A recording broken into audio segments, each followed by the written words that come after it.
Okay, looks like we have everybody connected, so we'll go on the record in Core Energy versus DCP. This is case number 1918001. If I can just have counsel put your appearances on, please.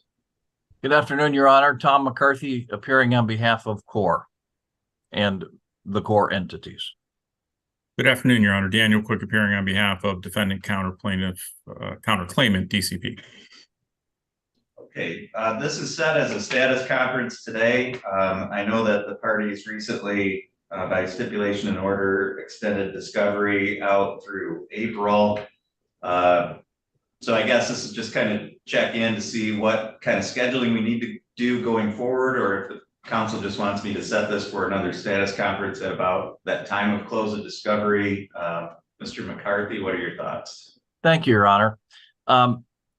Well, I want to inform the court that in the other related case, Riverside versus Core, the parties just on Friday reached an agreement to pause that litigation until through December 31, so that the parties would have an opportunity to try to focus on settling the case, having settlement discussions, and seeing if the matter can be resolved. Both Riverside and Core believe that it would be helpful for DCP to participate in those discussions. And it is our hope and thought that it would be a good idea to similarly pause this case for the same amount of time until December 31st to see whether there could be a global resolution in both cases. So that's our thought.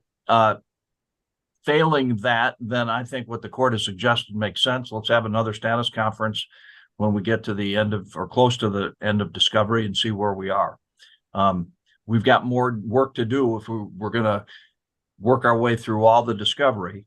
But it makes our view little sense to do that if we are on the cusp, perhaps, of being able to resolve the case and use those resources more beneficially. All right, thank you. Mr. Quick? Unfortunately, this is all news to me as of this morning, when I was informed about it by Mr. McCarthy. Whatever talks have been taking place between Core and Riverside up until now have not included DCP. Core has made no effort to include DCP in those conversations.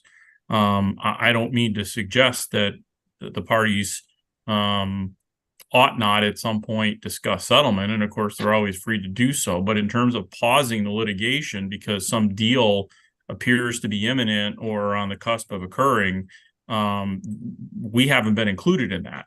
And so I don't, since I was informed of this, I have not had a chance to confer with my client as to its position, as to whether it would want to do this. If we we're going to pause the litigation, that would, and if the settlement didn't occur by the end of the year, that would probably require another adjustment of our scheduling order, and the court's been very accommodating in that regard, so maybe that's not much of a hurdle, but that's something that would be required. I can't agree to that right today. In the meantime, I want to say two other things very briefly. First of all, I want to apologize to the court for the snafu approximately a month ago at the last time we were set for the hearing, and I'm very apologetic for that, and appreciate the court's patience with me on that. And the second thing is we haven't been sitting around twiddling our thumbs. Mr. McCarthy and I have been spending time together trying to move the ball forward on discovery, largely unsuccessfully. But have been paying attention to litigation. So, I mean, to make a long story short, I can't agree to that at the moment. I'm certainly will raise it with my client, and if we can stipulate to some order, I don't know what the court temperature is on the concept, recognizing that if it doesn't work, then the schedule will have to be adjusted, likely further. And I'd anticipate that I'd be able to do that relatively quickly, but I can't do it right now. All right. Your Honor, may I add one additional thing? Kevin Rorigan sends his regards. He is homesick today. He is still counsel of record as well for Core. And he's communicated with us that he simply is homesick and can't be here. So his absence is not for lack of interest, but illness. Okay, all right, thank you. So my view is we have discovery going through at least April. I think to the extent the parties want to agree to extend that for the purpose of, pausing discovery in order to engage in settlement negotiations, I'm going to leave that up to you, Mr. Quick and Mr. McCarthy, Mr. Oregon, to stipulate to that. If we don't have a stipulation, then, the discovery cutoff will remain in April. The court will set it for a status conference at that time. To the extent that either side, needs to seek further discovery beyond that date, then I guess there would need to be more discussions toward the stipulation or a motion to extend. But I'd like to leave that April cutoff in place for now, absent, an early stipulation, considering that we just extended it, about 2 weeks ago, I think. So I'll set this for another status conference in April. And I guess we'll go from there. I'd like to see, I'm interested to see if the parties are able to resolve this, and perhaps if DCP gets involved, that might go some distance towards doing that. So do you have any objection to that, Mr. McCarthy? None, Your Honor. I think that is a good approach. Thank you. Mr. Quick, anything further that you wanted to add? No, sir. Okay, thank you. I'll put that into an order. The court will send out a date and time for that next status conference, and we'll go forward from there. All parties are free to disconnect. Thank you. Thank you, Your Honor. Thank you. Thank you, Your Honor.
Okay, Mr. Ayer, are you able to hear me okay?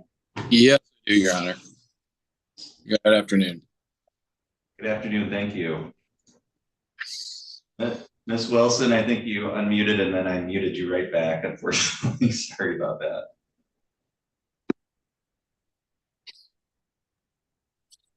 Hello, Judge. There we go. Okay, we're on the record now in Lowenstein versus Buckaroo, case number 2118741. If I could just have counsel put your appearances on, please. Francis. Sorry, Doc. Go ahead. Douglas Iyer on behalf of plaintiff Donald Lowenstein. Attorney Francis Belzer Wilson on behalf of the court-appointed receiver out of the federal court case, Judge. All right, thank you. This is set for a status conference today. I believe the court set this kind of as a control date. It's been about 6 months since our last check-in in May. Given the federal proceedings here, is there any scheduling we need to do at this time, Mr. Ayer? Not that I know of, Your Honor. Okay, Ms. Wilson?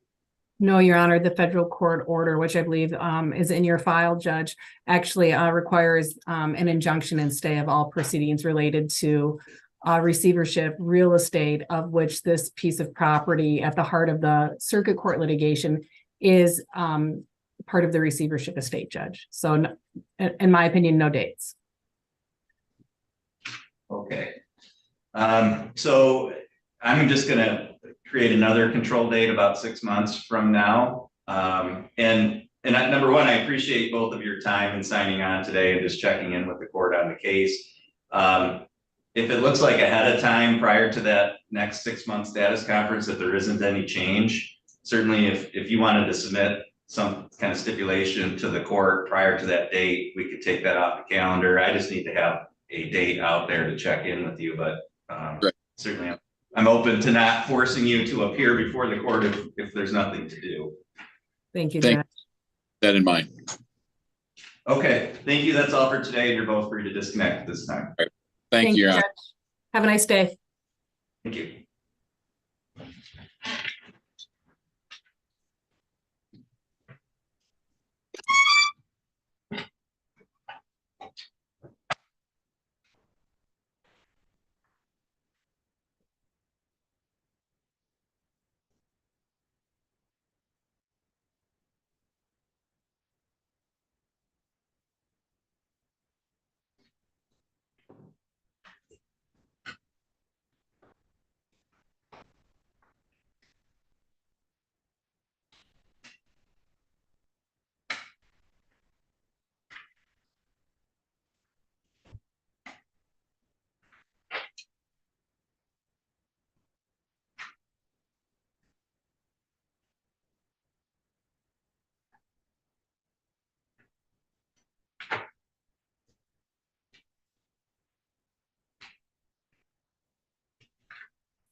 All right, Mr. Legal, are you able to hear me okay? Yes, Judge. Okay. And looks like we have Mr. Fenton signing on. Okay. All right, we're on the record now in People versus Kurt Turner. Two file numbers 931750 and 931751. If I could have counsel put your appearances on. Yeah, Stu Fenton for the people. Kyle Legal on behalf of Kurt Turner.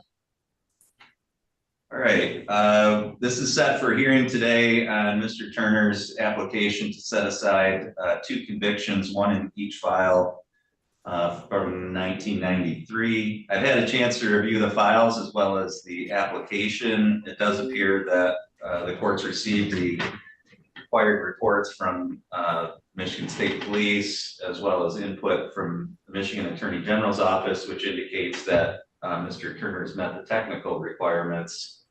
Mr. Fenton, would you agree with that portion of it? I would not agree with that portion of it, Your Honor. Both Mr. Roll and I had a chance to look at this file, and he asked me if I'd cover it because he had a conflicting court date. I apologize for neither one of us apparently having written a written response, but the convictions that he's trying to set aside occurred, I believe, excuse me, the escape conviction, which he already had set aside, although it may have occurred, the crime date may have occurred prior to the convictions here. The convictions didn't enter until after the convictions here. And so therefore, he did have another conviction. He had this felony escape from a jail sentence conviction, which entered 6/13 of 95 within 7 years of his convictions here. And so I don't think he is eligible under the technical language of the statute set forth in 780.621 D4C. Okay, Mr. Legal.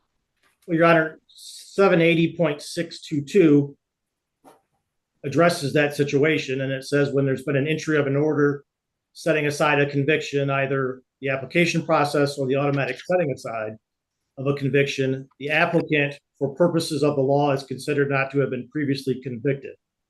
So once you have that set aside, that conviction no longer counts against you in that time period. and he's had that's been set aside. And that one was actually automatically set aside, but 780.622 directly deals with this issue that allows people to have, if a conviction is set aside, you're no longer considered convicted. So for the purposes of the set aside statute, you're not convicted anymore. And so that time period is clear. Okay, so if that is that correct? But the fact that it's been set aside then removes that as a subsequent conviction within the time frame?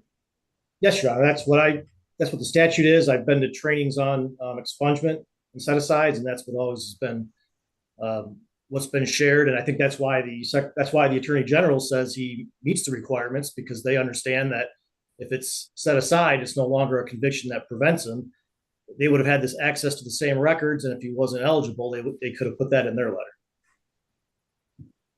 All right, Mr. Fenton, any response to that? I haven't read 622 very carefully. I respect Mr. Legal quite a bit.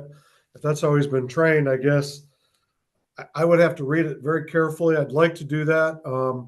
I have a hard time believing that you can't count a conviction that occurred within the 7-year time period because later it was set aside. You're supposed to still be able to consider it for law enforcement purposes.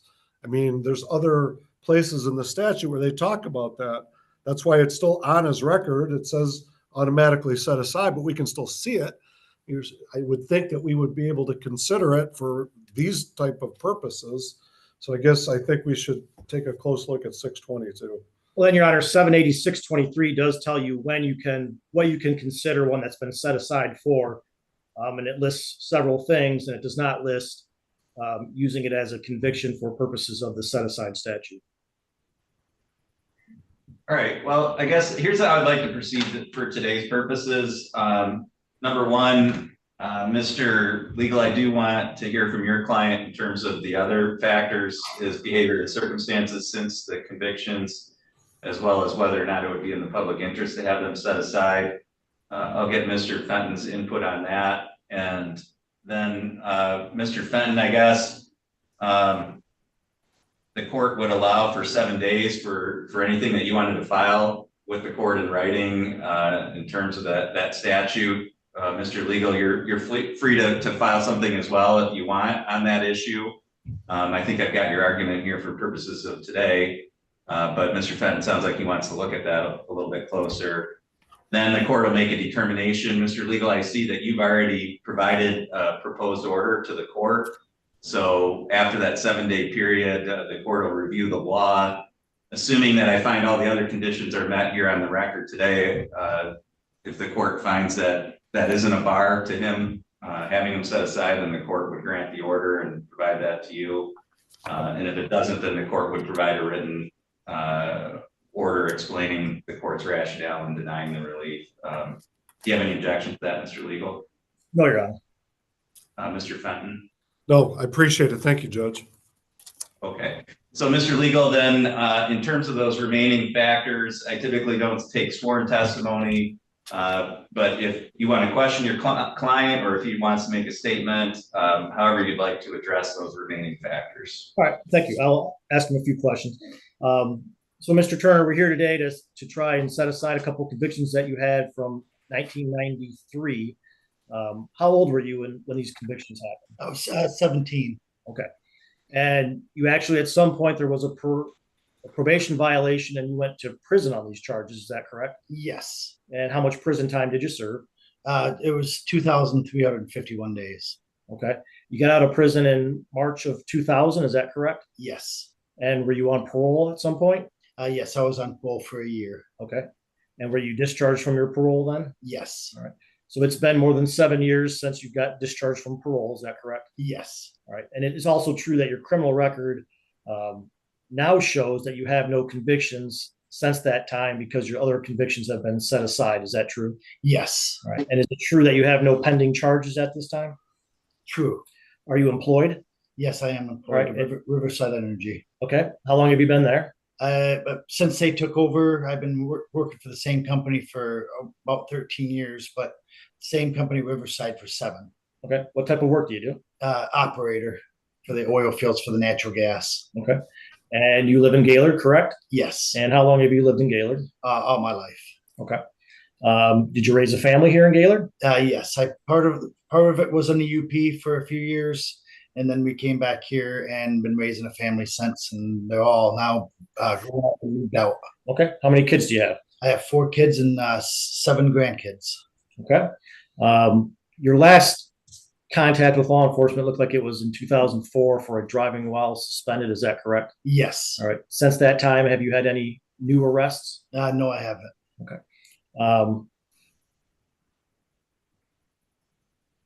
You are married also, correct? Yes, I am married. Okay. For 23 years. Right. And you've got grandkids, correct? Also? Yes. All right.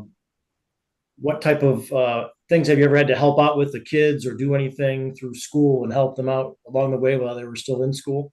Yes. Yep. And I also did wanted to do coaching, but I couldn't do coaching because I had a record. I did assistant coaching with the coaches for soccer since for all my kids. Okay. You active in your raising kids' lives? Yes. Okay. All right. Thank you. I have no other questions. All right, thank you.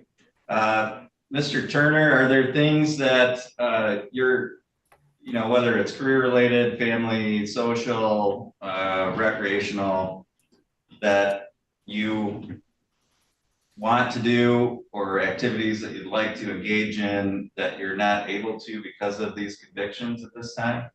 Yes, Your Honor, it is to be a coach, to help with Okay. I always wanted to do the coach, and now I got grandkids, and maybe I'll be able to possibly be able to do it someday, maybe. Okay. All right, thank you. Mr. Fenton, the legal issue aside, do the people take any position based on, if we set that aside, whether or not the court should grant the relief based on Mr. Turner's statements here to the court today? I do, Judge. I don't know that it's in the public interest and whether his circumstances completely viewed warrant it. He may be a responsible member of the community now. However, he's already been granted a lot of leniency. And to just completely clean off his criminal record, I think does a disservice to transparency, honesty, and correctness.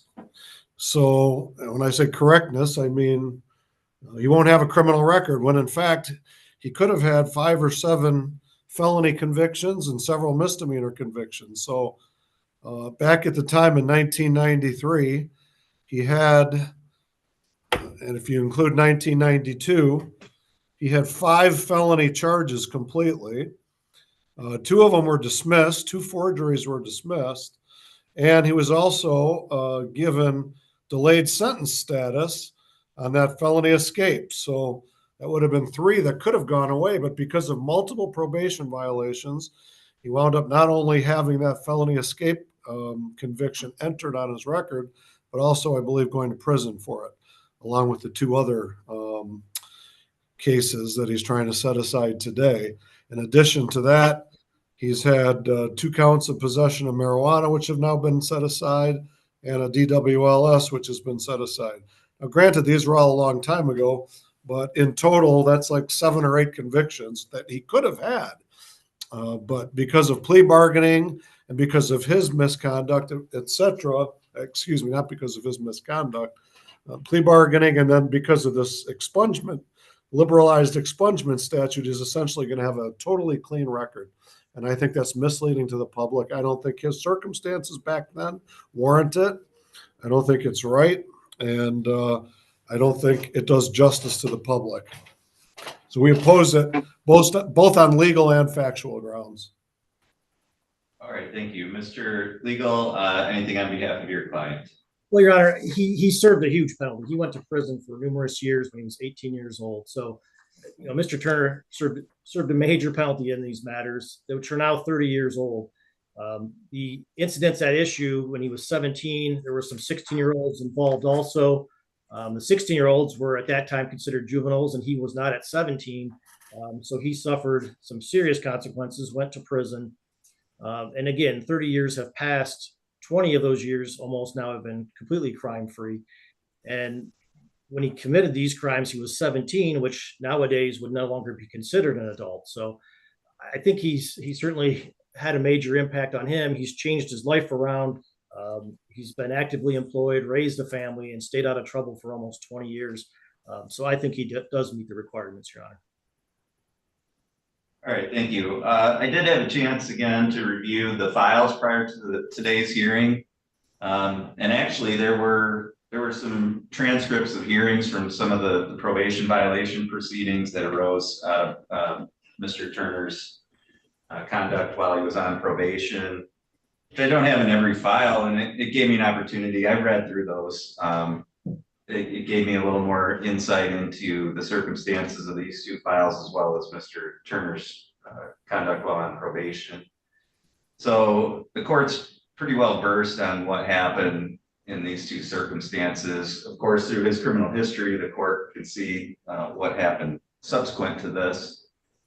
And taking all that into account, along with what both counsel have had to say here on the record, as well as what, as Mr. Fenton alluded to, has been a marked change over the past couple of years from our legislature in making it easier and in a lot of cases automatic to have prior records expunged or removed from somebody's history, at least for a lot of purposes, although they're preserved for other purposes, which Mr. Fenton also alluded to, and Mr. Legal.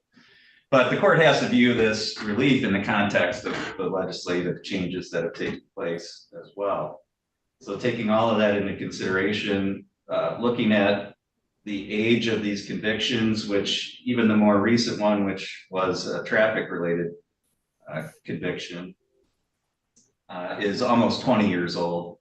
So for a period of 20 years since his last involvement with law enforcement, and nearly 30 years since these cases arose, taking into account the age that Mr. Turner was at the time. And he did violate his probation, but at least in one of the circumstances, the new charges that arose, which are technically escape from jail, it was really just, he was on school release and ran away with a friend. And of course he paid the price for doing that. He got another conviction and served more time, but it wasn't you know, like he escaped from the jail itself in terms of the factual basis for that. That's not to minimize the conduct, but the court also, again, has to look at all the circumstances here. Since these convictions, and since at least 2004, Mr. Turner has not had any involvement with the criminal justice system. He's maintained consistent employment, has raised a family, and I think as Mr. Legal indicated, you know, he served his time, he paid his dues for his wrongful conduct that he engaged in at that time of you know, the young age of 17, 18 years old. And he hasn't repeated that conduct for several decades. And so I think at some point, and again, given the legislative changes, we as a society have recognized that people should be able to go forward and not be hampered in things that they'd like to do later on in life by things that happen to them early in life, particularly after the passage of such a long period of time.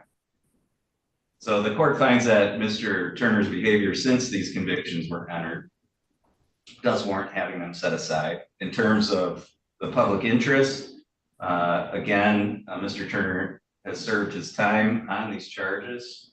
It's been involved in the criminal justice system. He's indicated that in the past and currently he'd like to be involved in coaching, which is something that he's not able to do.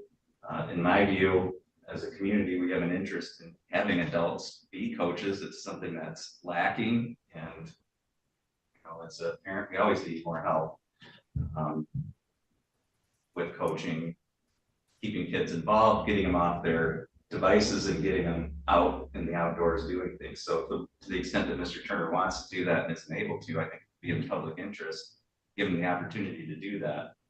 So for all those reasons, the court finds that those requirements have been met. However, the court is reserving that legal issue. I'll look for any written submissions that the court parties want to provide, and then the court will make a determination on that lone legal issue. Thank you, Judge. If you don't receive anything from me, obviously, I agree with Mr. Legal, so I'll research that and get something out if I find something different. Okay, very good. Thank you. That's all for this hearing. Thank you. Yeah, thank you.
Okay, let's see. All right, ma'am, is your name Kelsey Voss? Boss. Voss, okay. And sir, you're Noah Hausman? Correct.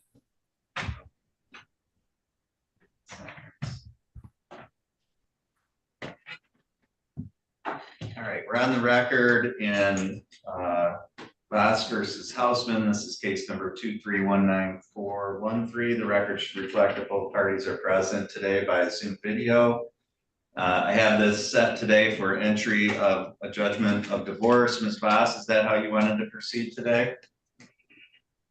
Yes, that is. Okay, Mr. Hausman, is that how you wanted to go forward as well? Yes. All right, I'm going to place you both under oath. I've got some questions that I need to ask both of you. The questions I'm going to be asking are the questions I'm required to ask to establish the grounds for divorce under Michigan law. So if you would please both raise your right hands. You both solemnly swear or affirm that the testimony you're about to give will be the truth, the whole truth, and nothing but the truth, so help you God. I do swear. Thank you. You can lower your hand. Ms. Voss, you filed for the divorce in this case. Is that correct? That is correct. At the time you filed that divorce action, had you been a resident of the state of Michigan for at least 180 days? Yes, I had been. Had you been a resident of Otsego County for at least 10 days? Yes.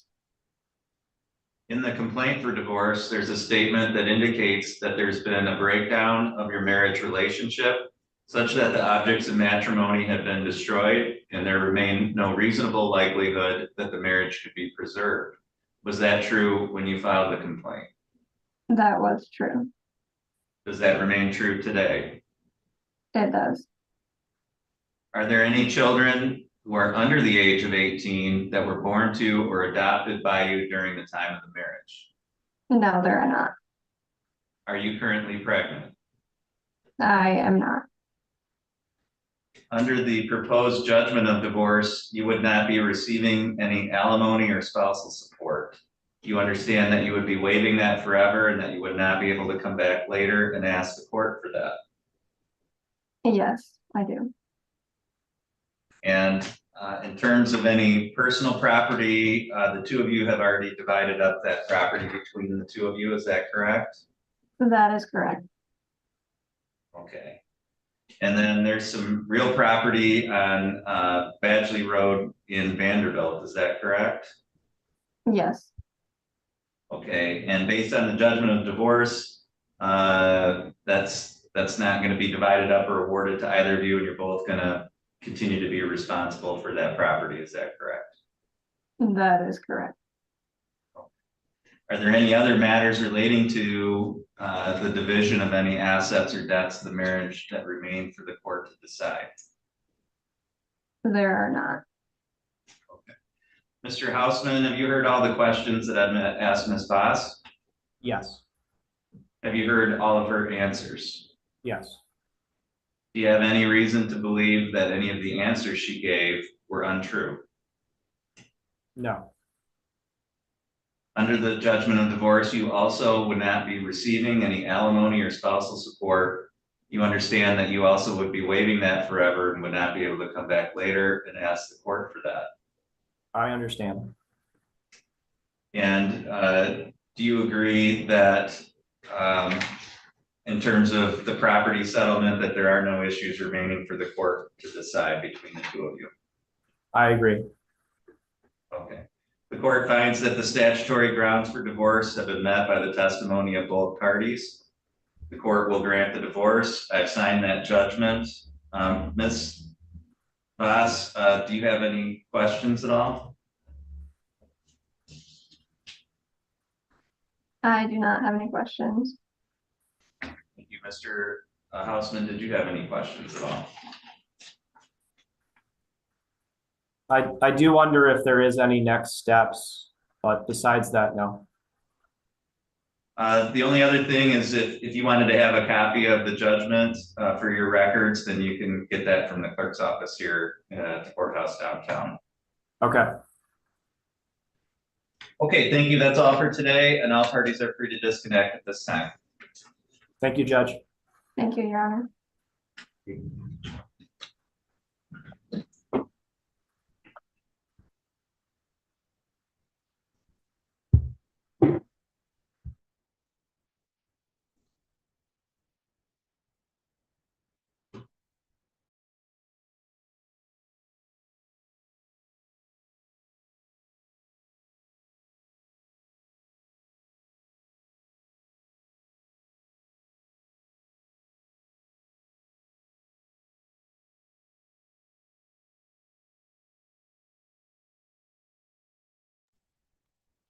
Susie, can you give me a quick call up here at the bench?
Okay, we'll go on the record now. This is Ryman versus Johnston and Prather, case number 2319394. And let's see. If I could have counsel put your appearances on, please. Good afternoon, Your Honor. Marielle Lehman on behalf of the Johnston defendants, Chris and Scott Johnson. Good afternoon, Judge. Mark Mueller. I'm appearing on behalf of Peter Warden as co-counsel for the Johnsons. However, I need to say for the record, we are a limited appearance as defense counsel only, not as co-counsel on the counterclaim. Good afternoon, Your Honor. Jamie Stewart appearing on behalf of the Johnstons as well. Defendants, counter plaintiffs. Okay, and then I do have in the Zoom waiting room a Scott. Is that Mr. Johnston, do you think? You know, if one of them was going to appear? It's probably Mr. Johnston. I believe he was planning to appear. Okay. Bring him in.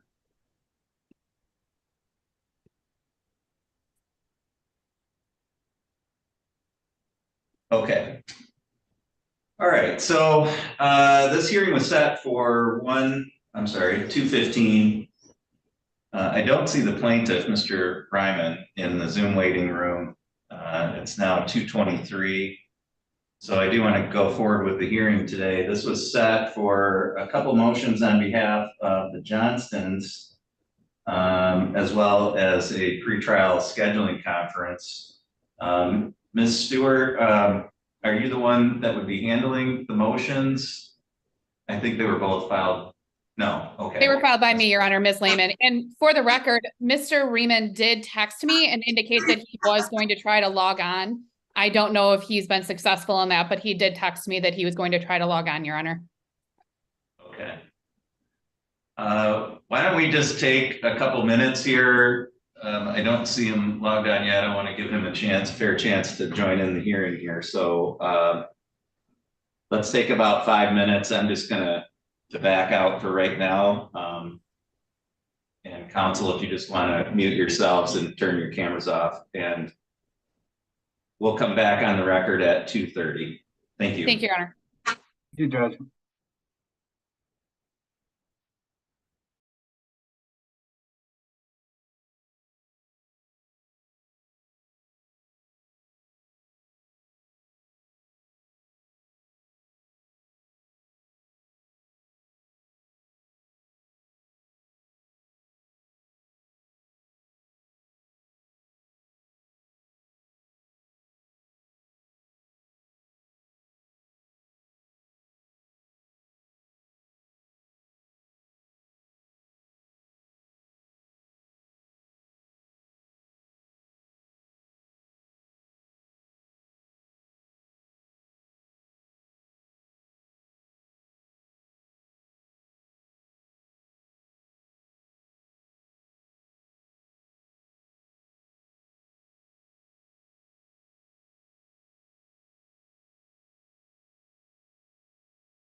All right, we've got everybody else back. I still don't see Mr. Freeman or Mr. Ryman in the Zoom waiting room.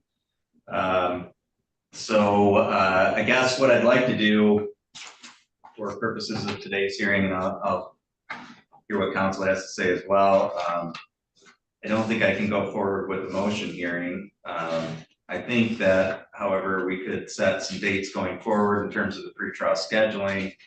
Mr. Riemann would have the ability to object to any scheduling that occurred today if he wanted to.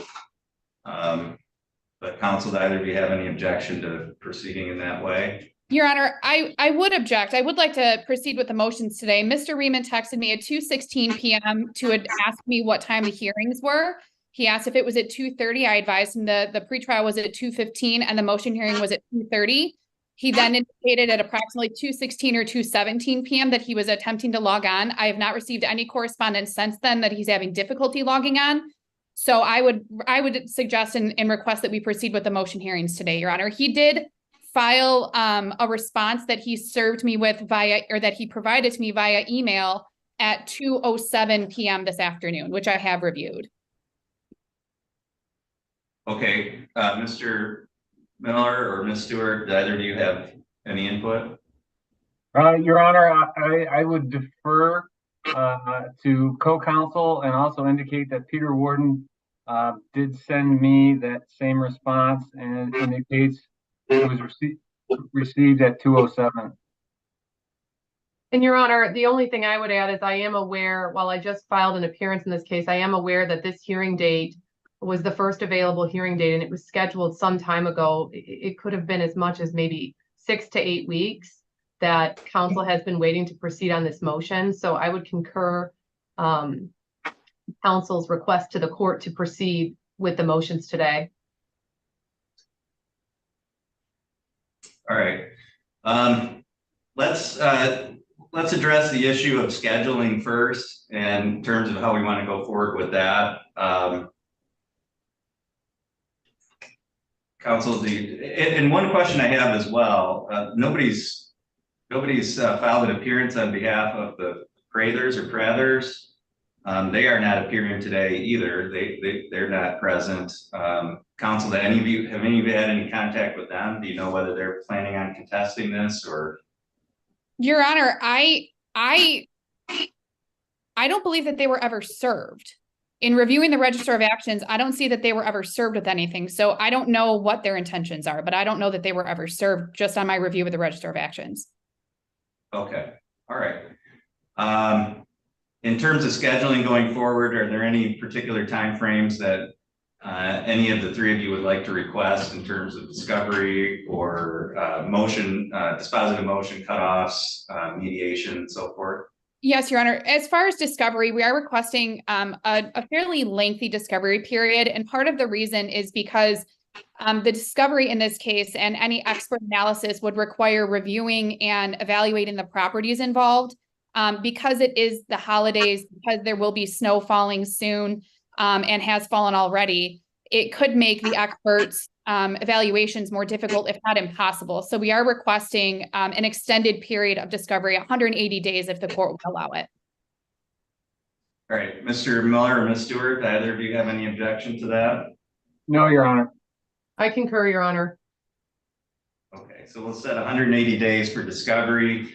My typical scheduling orders provide that mediation is to occur at some point within the period of discovery. So at any point that the parties want to agree to it, but no later than the close of discovery.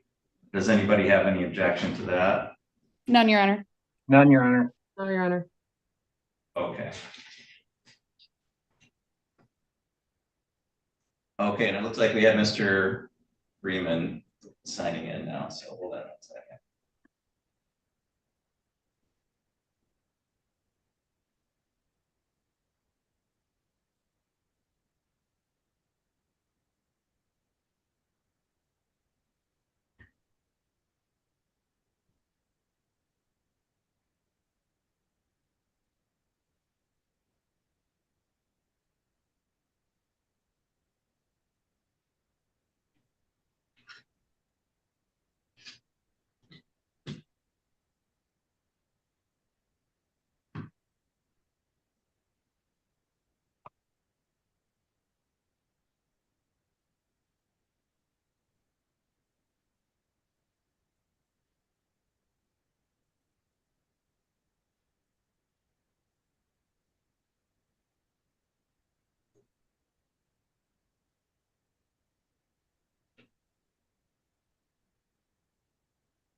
Your Honor, Yes.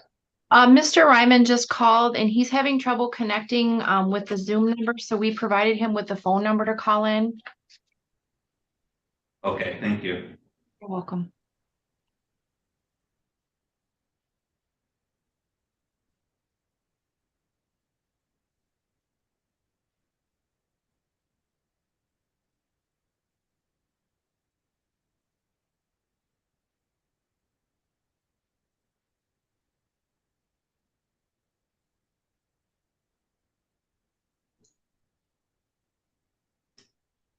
All right, Mr. Riemann, is that you? Yes. Okay, all right. Mr. Riemann, this is Judge Mertz. We're on the record in Riemann versus Johnston and Prather, case number 2319394.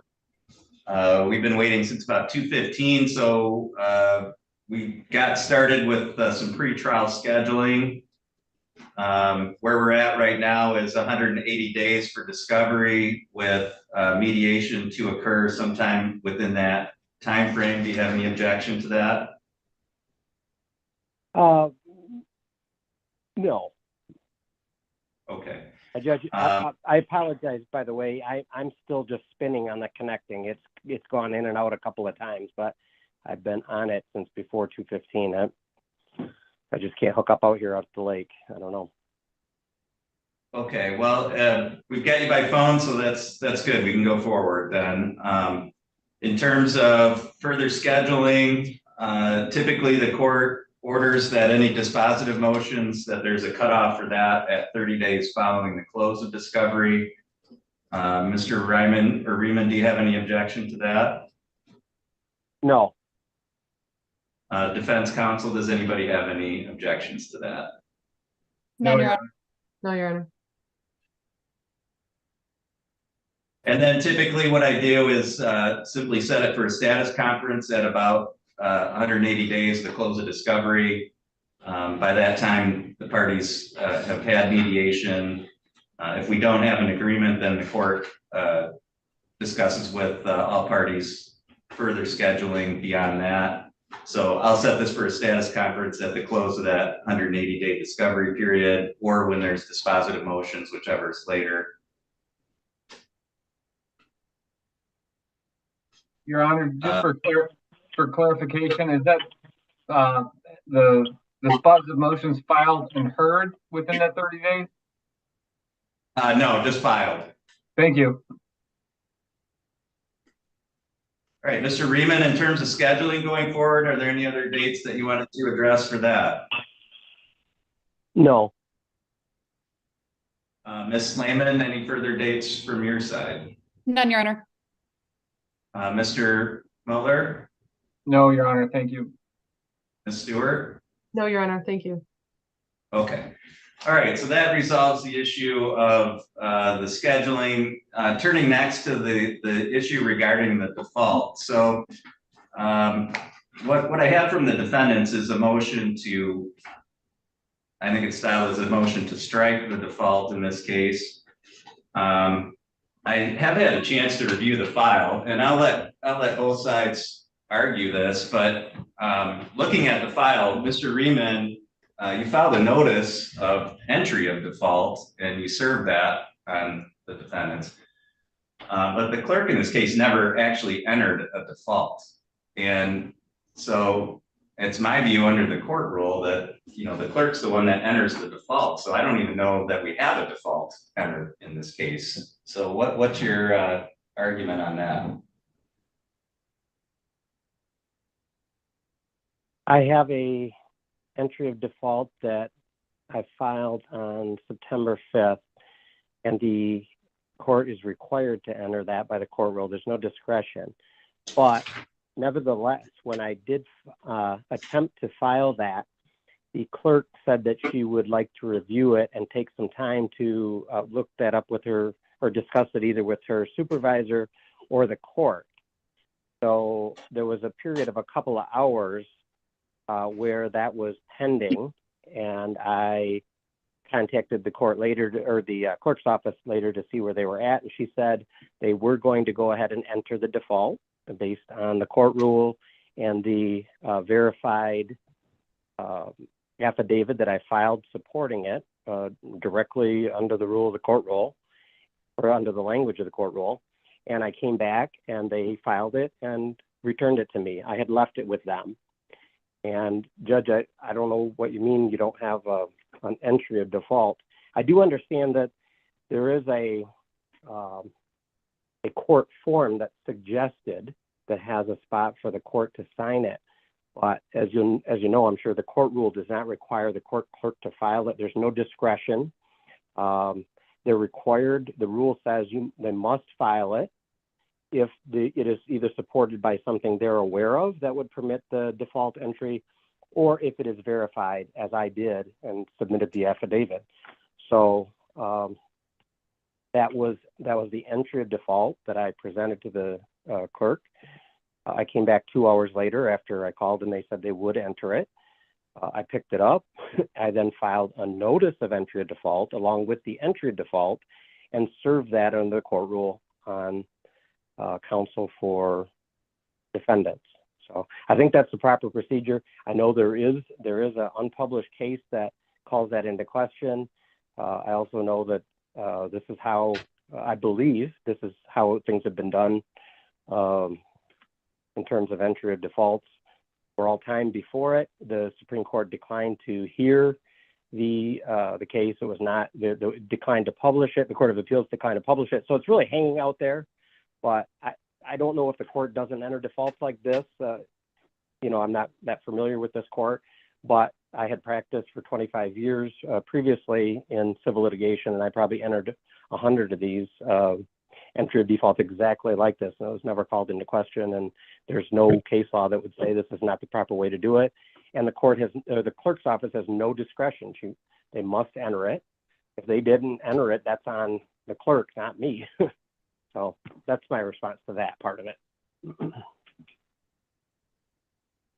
All right, Mr. Riemann, did you ever submit an order of entry of default? Because there's nothing in the file signed by the clerk or the court entering a default. All there is your notice of default. Yeah, Judge, there's no, the court rule doesn't call for an order. The court rule doesn't call for signature of the clerk's office. The clerk has no discretion to sign it or not sign it. So no, I did not submit an order, nor was I advised. I submitted I called it an entry of default, and as the court said, you reviewed the file, so you know that I stated my basis for it and asked that it be entered. And I called it an entry of default, and the court called me back, or I actually called. They said to check back later, and I did 2 hours later, and they said yes, they would enter it. And that's what happened, and I think that's proper. There's nowhere in the court rule that calls for the clerk to sign an order or to enter an order, and the clerk has no authority to do that. They can either enter it or not. Well, but the point is, under 2.603A1, the clerk is the one that enters the default. You don't enter it. It doesn't just automatically happen. There has to be an order in the file entering a default. And if you didn't submit an order, all you submitted was your notice of entry of default. It's not entry of a default. That's just your notice. And well, that's yes, not I understand. Yeah. That's not on the order. That's on you to submit an order. I mean, the clerk's office doesn't create or draft orders and enter them. The parties submit orders for entry. No, the clerk's office has no authority to enter an order, Judge. It's not what's called for in the 2.603. It says why does 2.603A1 say the clerk will enter the default then, if the clerk doesn't enter the default? The clerk does enter the default, and they did. I submitted a request for what's called an entry of default. They considered it, and they reviewed it. My affidavit in the document, it's called an entry of default. There's nothing in 2.603 that refers to an order, Your Honor. There's nothing in 2.603 that refers to a signature of the clerk. The clerk has no authority here. They must enter it if it's submitted properly, which it was. I understand you have a different take on that as I do, but I just don't think that it requires an order, and I don't think it requires a quick signature, and that'll be an issue for subsequent, review if this court has a different take on that. Okay, all right, thank you. Any of the defendants want to state your position? Your Honor, just as Marielle Lehman on behalf of the Johnston defendants and counter plaintiffs, Your Honor, just as I indicated in my motion, the answer affirmative defenses and counterclaim was filed on September 1st, which was within the 21 days as prescribed by the court rules. Mr. Riemann did obtain a copy of the responsive documents on September 6th when he allegedly, or when he apparently filed his notice of entry of default. There was some correspondence with Mr. Riemann where I personally indicated that I believed that the answer and responsive documents had been mailed. The reason that they had not been mailed sooner, Your Honor, was that personal service was being attempted within the 21 days. However, it was not accomplished. Service was accomplished within 28 days, as the court has identified MCR 2.603 is the rule that governs defaults. And it specifically says in A 2.603 A1A that if a party against whom a judgment for affirmative relief is sought has failed to plead or otherwise defend, the clerk must enter the default of that party if that fact is known to the clerk of the court. In this case, it was known to the clerk of the court that the Johnston defendants and counterplaintiffs did in fact plead and respond. So a default would be improper, whether there was an order improperly accepted by the court or not, or notice of entry of default or a notice of default. All of those were improper in this case. And it was proper for the court to not enter a default against the Johnston defendants, as they did respond, and they did respond within the 21 days. Mr. Riemann's issue is that he was not served within 21 days pursuant to the court rule. But as I indicated in my motion, Your Honor, there is no Michigan case law on point as for a default that has been entered against a party who failed to serve within 21 days, just those parties that have failed to respond within 21 days. And Your Honor, as I noted in Bigelow versus Walraven, 392 Mich 566 and 1974 case, the Michigan Supreme Court actually indicated that it was proper to set aside a default when the party had cleared the defect, which was not responding within 21 days. And that was at, I believe, page 576 or 577. So the Johnston defendants and counterplaintiffs did respond within 21 days. The response was filed. Mr. Riemann obtained a copy of that response within the 21 days. Mr. Riemann's issue is that he wasn't served within 21 days. So, Your Honor, I believe that it was improper for a default to be filed. I understand that it has not been entered by the court as the court has indicated, but a default was improperly filed. And a default would not be proper in this case. As I also noted in my motion, a default is an extreme remedy that the courts do not typically use freely. In this case, especially because there were affirmative defenses asserted, the responsive documents were filed, a default would be improper, and we're asking that the court grant our motion and strike the notice of entry of default and the entry of default filed by Mr. Riemann. Thank you. Mr. Mueller or Ms. Stewart, did either of you have anything you wanted to add on that? Nothing from me. Nothing further either, Your Honor. Mr. Riemann, was there any responsive argument to Ms. Lehman's position? Yes, thank you, Your Honor. I would like to make a record of that. Judge Ms. Lehman, her reasoning is flawed in following the case she cited, because that case noted that there is a remedy, there is a parachute or a safety net available to a defaulted party to address with the court. And that's what that court looked at. In this case, the Johnsons, through counsel, did file a request for remedy. So they were aware of the relief, they were aware of the safety net, but they didn't at all support any requested relief. Judge, Ms. Lehman said that they did not fail to or otherwise defend as required by the court rule. That's the exact language of 2.603. But MCR 2.108A requires a defendant to serve and file, and I'm quoting this, to serve and file an answer within 21 days. Counsel has acknowledged that they did not serve it. And so then it looks to, because this is an extreme remedy, and it is, default is an extreme remedy, they're out, whether it's now or we have to have that issue reviewed. But they did not properly respond to the summons and complaint, the personal service. And because it's such an extreme remedy, the court rules very carefully allow for a defaulted party to fix it. And just like the case cited by Ms. Lehman, and just by the court rule explicitly says what they have to do to fix it. And that's at 2.603D, setting aside default or default judgment. And what that requires is simply a motion filed within 21 days, which they did. And then in that motion, they have to support and come to a hearing. You can see, Judge, the court rules find it so significant that the case proceed is they have to file it within 21 days. That's kind of harsh too for a defaulted party. They did that. And what do they have to now do? Under 2.603B1, they have to show, quote, good cause. And they cannot show any good cause, Your Honor. First of all, they haven't. There is no statement of any witness as required under 2.603D1, a verified statement showing good cause. They have to do two things. A verified statement under 2.109D3, which says that it's somebody under oath or swearing under the penalty of perjury. None of the attorneys have submitted anything like that. So, and Judge, also, they did not raise the issue that the default had not been entered properly. I understand that might be something coming from the court or the clerk's office, but for me to respond to that, they didn't even pose that as an issue, because I think the standard of practice is how this was done.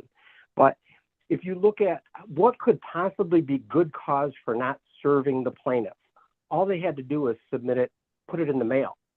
Within that 21 days, Your Honor, I was standing for 5 or 6 or 7 days straight within 100 feet, not only of the defendant, but of their lawyer for most of the day. The whole time I'm standing right here. The last day they weren't serving me, and I had heard, gossip on the lake. And I asked her, I said, are you representing them? And if you are, do you know you just have to stick it in the mail to me, or I'll accept service by email. She would not, Ms. Lehman would not even acknowledge that she was representing the Johnsons. And I said to Mr. Johnston, when he said, stop harassing me, I said, okay, fine. If you don't want me to email, I won't you. But there's no appearance by any lawyer on your behalf. And Ms. Lehman was copied in with that. And all she said in response to me was, quote, thanks, Kevin, quote.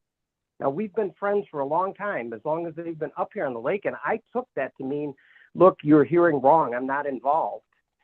And so I did take it upon myself to go to the courthouse the next day when the time had passed. Ms. Lehman keeps saying that I had a copy of the answer. That's not true. And I've told her I did not ever have a copy until I got it about 12 days after that from her in the mail. And she did email me a copy a few days before that. But she did not send me anything, Your Honor, until I served her with the notice of entry of default. And there's nothing on this record to show that they would have ever advised me that she was representing them and that they had filed an answer and a counter complaint. They did not serve the counter complaint on me. So, Your Honor, they failed that first prong. We're still on good cause here. It's not like they couldn't find me. They talked with me.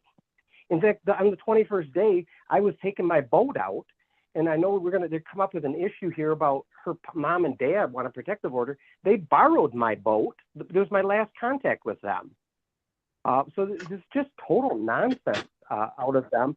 And why they didn't serve me, I have no idea. But they certainly didn't establish on the record a verified statement of good cause. The second prong, Your Honor, that they're required to show by a verified statement under oath, under 2.109 B3, is that they have to establish a statement of facts showing a meritorious defense. No one has made such a statement. I filed a verified complaint, which they don't have to verify their answer anymore, but at least to get by this prong of a verified statement by someone with personal knowledge establishing a meritorious defense, they've completely failed. And I don't blame them, because it would be untrue. I mean, the defendants just, in broad daylight and blatantly, plowed my driveway and caused it to flood, and everybody saw it. They saw it. They were here. So I don't know what we're talking about, but I know they didn't support any request for relief under 2.603 D3 with a verified statement as required by 2.109 D3. All right, thank you. I've had a chance to review the file as I indicated, considering the arguments of both sides on this issue. Number one, it is my view that no default was ever actually entered in this case. Under 2.603A1, the clerk has to enter a default when a party has failed to plead or otherwise defend under the court rules, when that's either known to the clerk or is verified in the manner provided under that court rule. Mr. Riemann may have submitted what I view as a request for a default or a notice that default may be appropriate. But in my view, when 2.603A1 says the clerk must enter the default of the party, that means the clerk has to do something. And the way that I've seen it happen is either a party submits a SCAO approved form and the clerk signs that entering the default, or the party submits an order and the clerk signs that entering the default. But it's that action of the clerk signing an order that actually enters the default. And in my view, when the court rule uses language such as enter, that means something has to happen. I don't think a party could just file a notice and say, that's it, the default is now entered. And there's nothing in the file indicating that the clerk or the court ever entered the default in this case. So number one, I find that there isn't any default to strike or set aside. Number two, even if the default had been properly entered in this case, or entered by the clerk, I don't think it would have been properly entered because under 2.603B,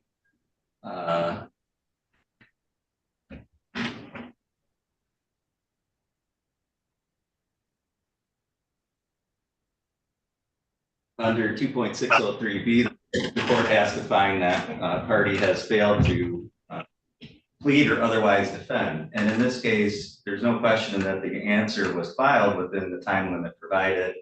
Again, the issue is whether or not it was served within the time limit provided. And in my view, in my review of the case law and looking at the plain language of the court rule, while 2.108 does require it to be filed and served within the 21 days, to me, that's different than what's required for a default. And for a default, it's a failure to plead or otherwise defend. And in this case, I think it's clear that there was a pleading filed within the time frame. So whatever relief might be available to the plaintiff for not receiving service, I don't think the relief is a default or entry of the default. So even if the clerk had entered a default, I would find that it would not have been appropriately entered, given that the answer was filed within the 21 days, and clearly the Johnstons were pleading or otherwise defending within the time frame. So for those reasons, the court finds that to the extent that the default was entered, it should be stricken, but primarily that there was not a default even entered. So Ms. Lehman, if you would provide an order to the court, either with a stipulation as to form or under the 7-day rule, the court will sign that. Moving on to the next motion, which is the motion for a protective order. My first question, Ms. Lehman, is, and maybe it was a misprint, but it looked like from your motion and brief that you were asking for a protective order on behalf of people who aren't even parties to the action. So can you clear that up for me?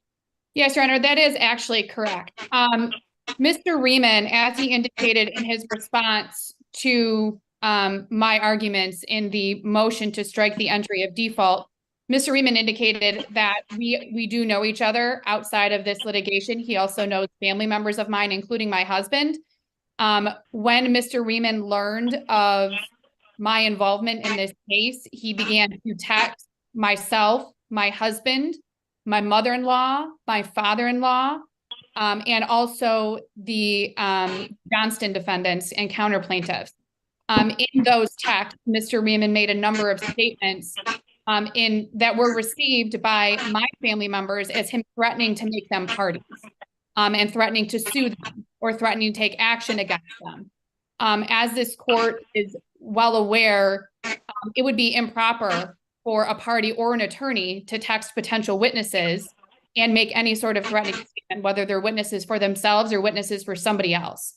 I did receive correspondence from my family members that they felt that Mr. Rieman's text, that his text correspondence was threatening, and that they had concerns based on his correspondence.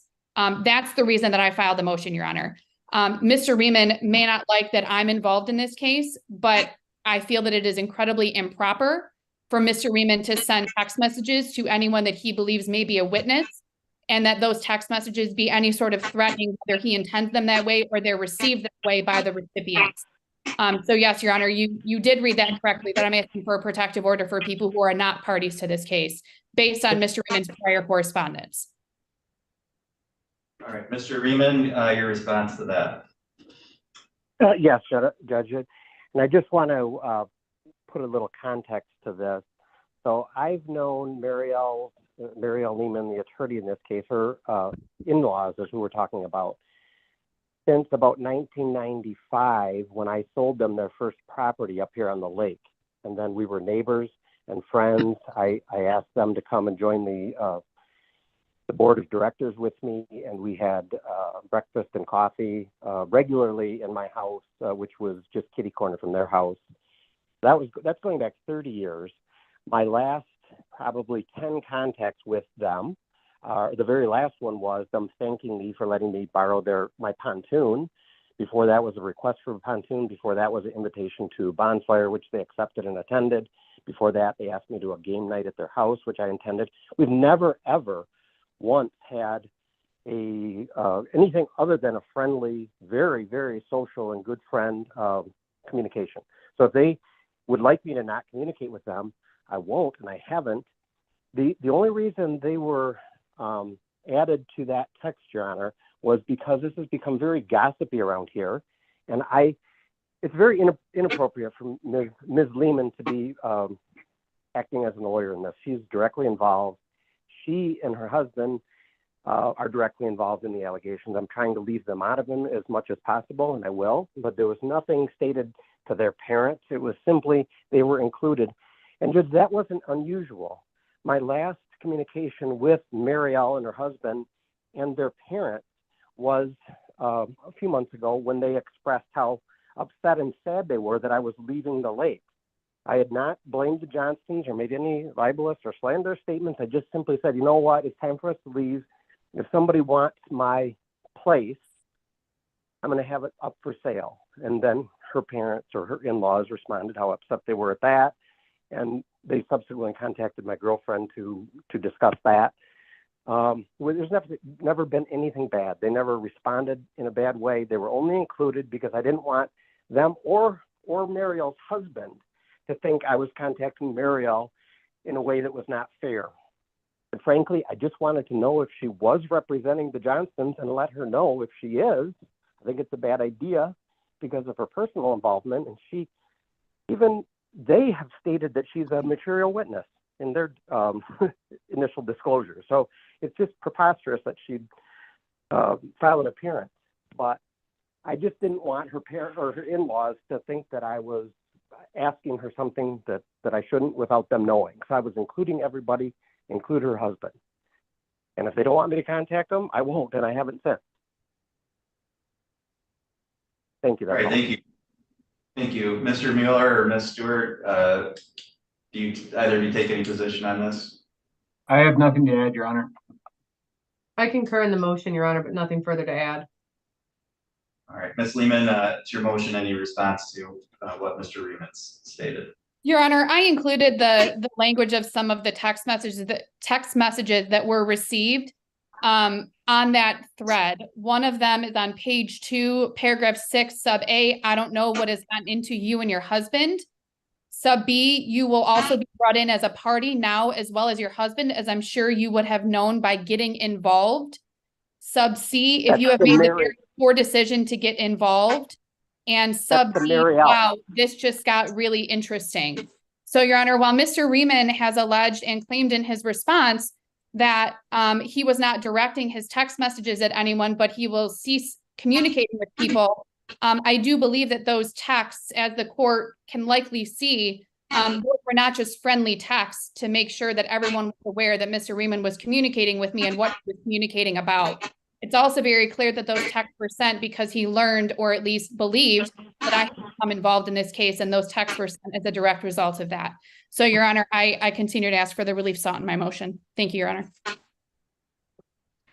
Mr. Riemann, was there something that you wanted to add to that? Yes, I'm sorry for jumping in there, Your Honor. Thank you for allowing me the chance to do that. The part she's referring to, Your Honor, is addressing to her involvement. She's on video participating in this along with her husband. I mean, I'm saying I'm trying to leave them out of it, but if they are going to get involved, then they're going to get involved. And it was not intended to accept anything other than, hey, look, are you participating? And I said, if so, you can serve me. You can send me we email each other. On business of the association and neighborhood, and it's been very friendly. I have no idea where this is coming from with any of these people, but certainly my comment with them getting involved is Marielle and Brett, and they know what I'm talking about. I mean, they're they're involved, actually participating in the allegations I brought against the Johnsons, and certainly as witnesses, they have video of them doing the things I've alleged. And I have video of them here participating in some of the stuff. Like, I was just saying it's a really bad idea. If you want to get involved, okay, serve me. All you got to do is send it in the mail. That was the nature of that. If, as I said, if her parents don't want any contact with me, I won't contact them, and I haven't. All right, I had a chance to I had to review the motion, and considering the arguments of the parties here today, at this point, I don't think a protective order is warranted. First of all, I mean, the court rule cited by Ms. Lehman in the motion were all relating to discovery and abuses of the discovery process, which we're really not into yet. And so to the extent that that happens, of course, either side can bring a motion as it relates to discovery issues. With regard to whatever else has gone on, it sounds like a lot of that is pre-suit discussions. Obviously, going forward, parties that are represented, there are rules about how communications are supposed to take place. And I expect all parties on both sides to follow the rules with regard to communications. To the extent that some of the communications were taken as threatening by either parties, the Johnstons or non-parties, I think, that's not something that the court, particularly with regard to non-parties, can get involved in issuing orders. I don't think I have any jurisdiction to stop Mr. Riemann from communicating with people who aren't parties to this case. And as long as his communications with regard to the people who are parties are appropriate, then I wouldn't really have any grounds to issue a protective order on that. Either way, to the extent that any party has felt that Mr. Riemann's done anything that would be threatening or harassing, I think that needs to be addressed in the context of a civil restraining order or personal protection order. And then the court would have to have those non-parties and parties file their petitions, and we may have to have separate actions as to those types of things. But in my view, they don't relate at this point anyway to this litigation, and the court wouldn't have jurisdiction within the context of this litigation. While it may, and again, in the context of personal protection order actions, have the authority, it doesn't have the authority here to issue the order requested. So Ms. Lehman, the court's going to deny your motion, and it was with the previous one, I would ask that you submit an order reflecting the ruling of the court today. I will, Your Honor. Thank you. All right. I believe that's all the business we had to conduct on this file, and the court needs to move on with its docket. All parties are free to disconnect, and the court will send out a copy of pre-trial scheduling order so all parties have those dates. Thank you, Your Honor. Your Honor, because I'm sorry that I came in late, and I might have bypassed this at the start and going backwards to it. But I do have some issues on a counter or a amended complaint. I don't know if anybody would object if I would have 14 days from today's date to just file my amended complaint rather than filing a motion. Ms. Lehman or Ms. Stewart or Mr. Mueller? I mean, Your Honor, my position is that he's had substantial amount of time to file any sort of an amended complaint or motion. So I would object to filing the amended complaint, but he's more than welcome to file a motion if he'd like. I don't know if my co-counsel feels any differently. Yes, Your Honor, I would request that a motion be filed. We don't know the nature of the amendments, whether or not it's new parties, the nature of the allegations that are coming in. So I would concur that a motion would be necessary. I would as All right, well. so thank you. Mr. Riemann, it sounds like that we don't have a stipulation, so to the extent you want to amend any pleadings, they would need to be pursuant to court rules. Yes, I understand. I was waiting for the court's position on the default before, filing any subsequent pleading. So if they want to do it by motion, we can do it that way. Okay. All right, thank you. That's all for today. All parties are free to disconnect at this time. Thank you, Your Honor. Have a nice day. Thank you, Your Your Honor. Honor.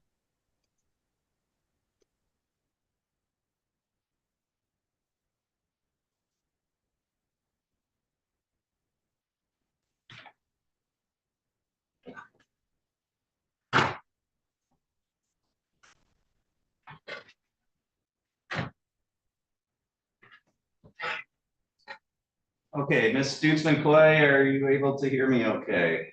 Yes, we can hear you, Judge. Can you hear us? Yeah, thank you. Sorry about the delay. I had a hearing that had ran considerably past the time I anticipated was going to be needed. No problem. Fully understand, Judge. Thank you. Thank you for your patience. We're on the record today in Lucas versus Lucas, case number 2319307. This is set for entry of a default judgment of divorce. And so did you want to go forward with that today? Yes, please.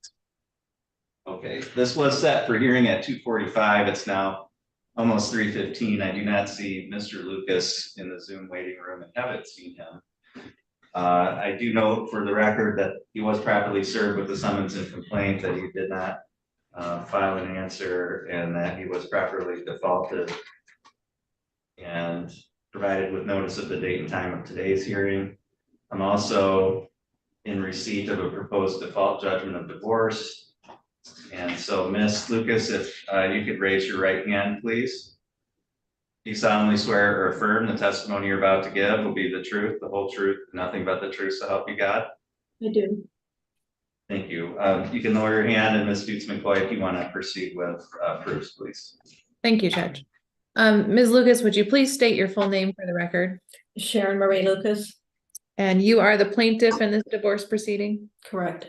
And you commenced the action by filing your complaint for divorce on May 11th of this year, correct? Yes. All right. Were both you and your spouse residents of the state of Michigan for at least 180 days before you filed your complaint for divorce? Yes. And were you residents of Otsego County for at least 10 days before you filed? Yes. Okay. And your spouse, the defendant, is named Edward D. Lucas, correct? Correct. And you and he were legally married on March 22nd of 2012? Correct. And you were married in the city of Gaylord by a person authorized to perform marriages? Correct. All right. Your name before the marriage was Sharon Francis, is that correct? Correct. Are you asking the court to restore your last name to Francis? No, I'll just keep Lucas. Okay. And you and your spouse have no children together, correct? Correct. And to your knowledge and belief, are you currently pregnant? No. Okay. Sorry, we have to ask everybody that question. Has there been a breakdown of the marriage relationship to the extent that the objects of matrimony have been destroyed and there remains no reasonable likelihood that the marriage can be preserved? Correct. Do you believe there's any chance for reconciliation? No. All right. The judge mentioned that you had obtained a default against your spouse, and that was entered on September 19th of this year. Is that correct? Correct. All right. And you've submitted a proposed judgment of divorce to the court? Yes. All right. And that judgment provides that you will retain the house that you had prior to the marriage. Is that correct? Correct. And you will receive your personal property in your possession, and Mr. Lucas will receive his personal property in his possession. Correct. And you and Mr. Lucas were separated before you filed for divorce. Is that correct? Correct. And you'd already divided nearly everything, including your bank accounts and other assets and debts? Yes. Okay. Do you believe that the judgment that you provided is fair and equitable to yourself and to Mr. Lucas? Yes. Are you going to receive any spousal support? No. Do you understand that the same is forever barred and you can't return to the court to request that in the future? Yes. And are you asking the court to enter your judgment of divorce today? Yes. All right, nothing further. Thank you. Thank you. The court finds that the statutory grounds for divorce have been met by the testimony of Ms. Lucas. I've reviewed the proposed judgment. The court finds that it's generally equitable, contains all the provisions required by statute. So the court is signing that judgment and will grant the divorce. Ms. McCoy, anything else that we need to address for the record today? No, thank you, Your Honor. Okay. All right. Thank you. You're free to disconnect. Thank you. Thank you.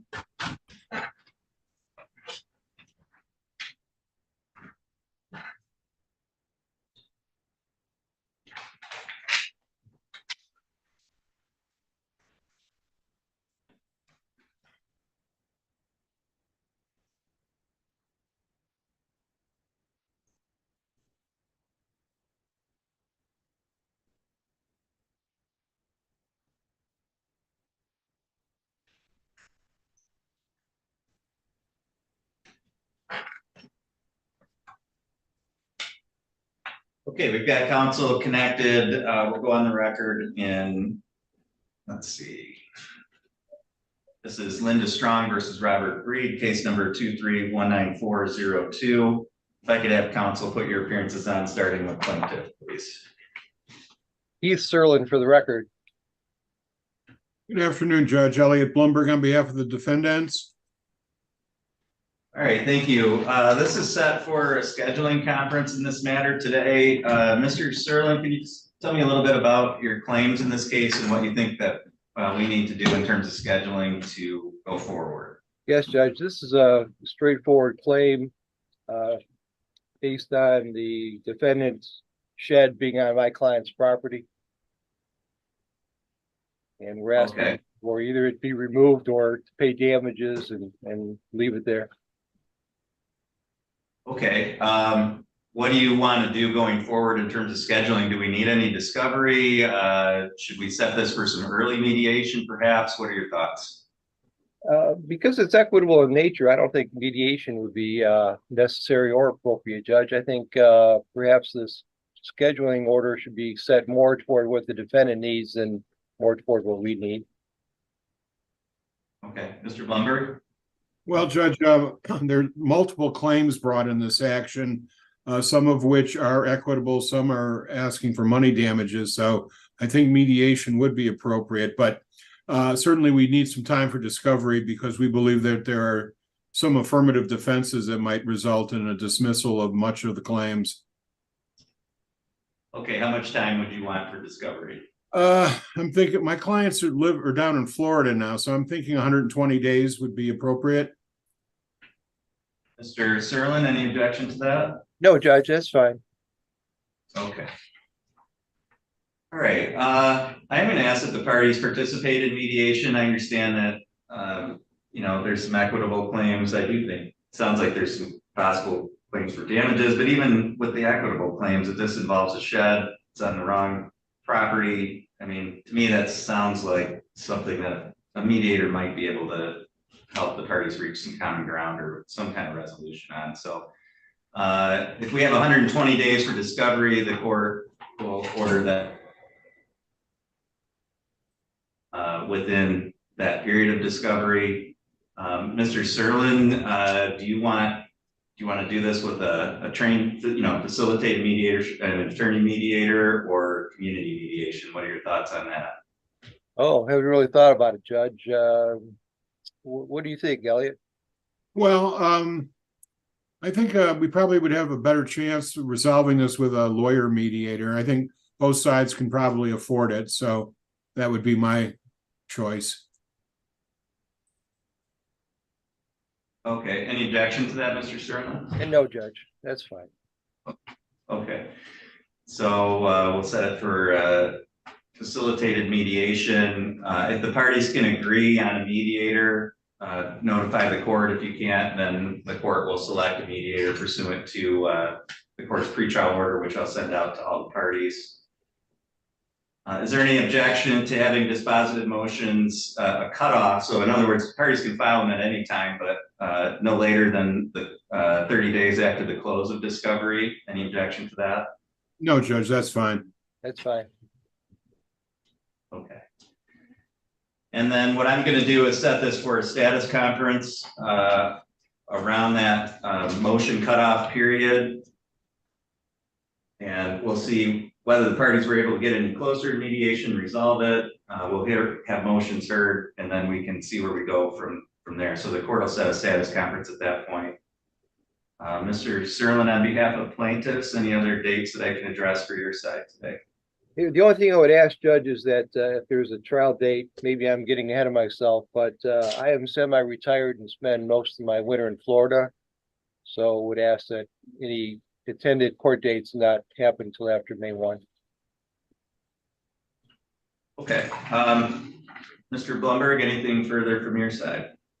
Only that council seems way too young to be retired or semi-retired.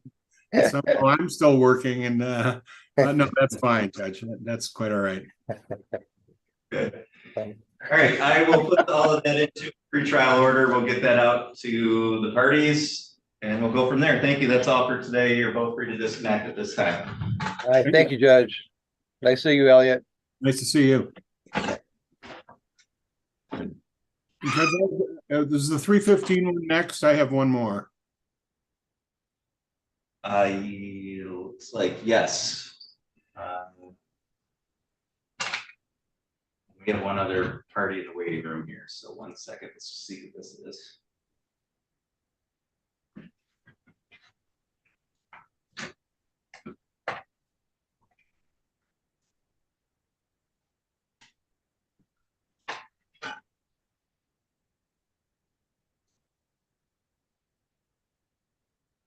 All right, counsel. Hi, what case are you signing in on? We are here on Miller versus Davidson. Okay, I'm just going to put you back in the waiting room for just a minute. I'm trying to be early today, Judge. I apologize about a couple of weeks ago. Thanks. No problem. Okay, we're on the record in Hurd versus Fletcher. This is case number 2319138. And Mr. Blumberg's here on behalf of the plaintiff, Corey Hurd. This matter was set for hearing at 3:15. It's now 3:25 by my clock, and I do not see anyone else appearing on this case. This is set for entry of a default judgment quieting title. And Mr. Blumberg, anything that you wanted to state in support of your motion today? Judge, I think our motion is pretty well states the matter here. My clients purchased this property at a tax sale some time ago. And for the last year and a half, the property was abandoned. We have gone through all of the necessary hoops to ask the court to quiet title in this action. There's been no responses to any of the filings in this matter. And my clients are just seeking a formal order quieting title of ownership in them. All right, just reviewing the file, it does appear that appropriate steps were taken by the plaintiff to serve notice of the summons and complaint, as well as today's hearing on any interested parties in this case. As I indicated, none have appeared today. So the court will grant the motion for entry of a judgment quieting title. And then Mr. Blumberg, will you submit a proposed judgment? I think there's one in the court file, is there not? That's what I was just looking at. I see the motion, but I don't see a proposed judgment. Okay, well, it's in our file. I apologize. I thought we sent that to you, but we'll do that right away. Okay, all right, thank you. That's all for today.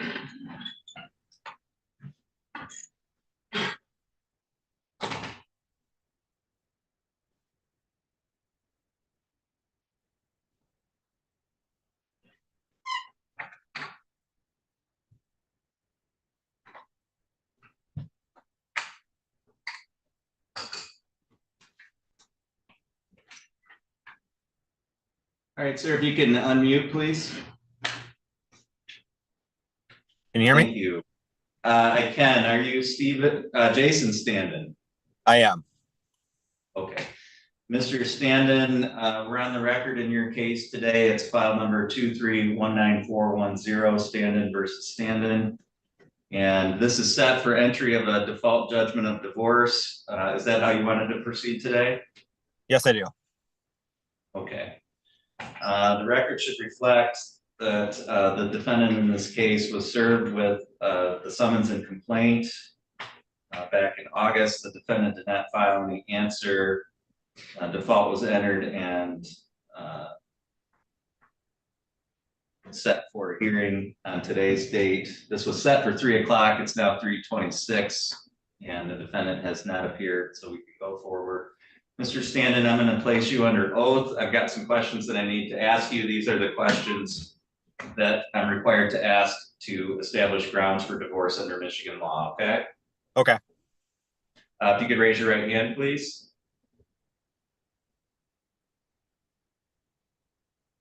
Will be the truth, the whole truth, and nothing but the truth, so help you God? Yes, I do. Thank you. You can lower your hand.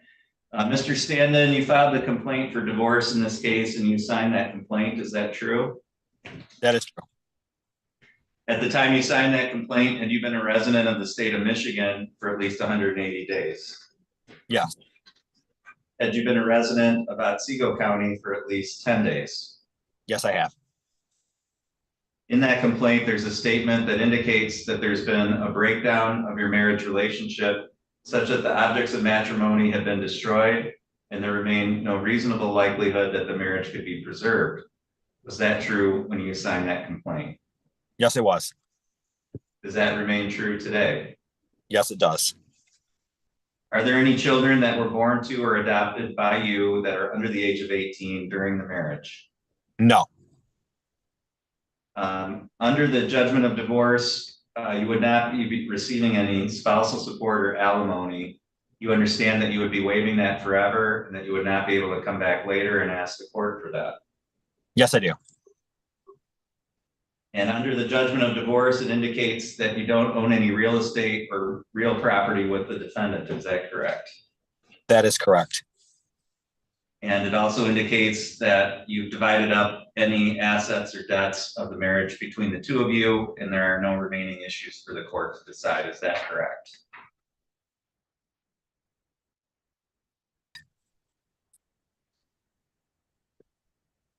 I'm sorry, you might have broken up there. What was your answer to that?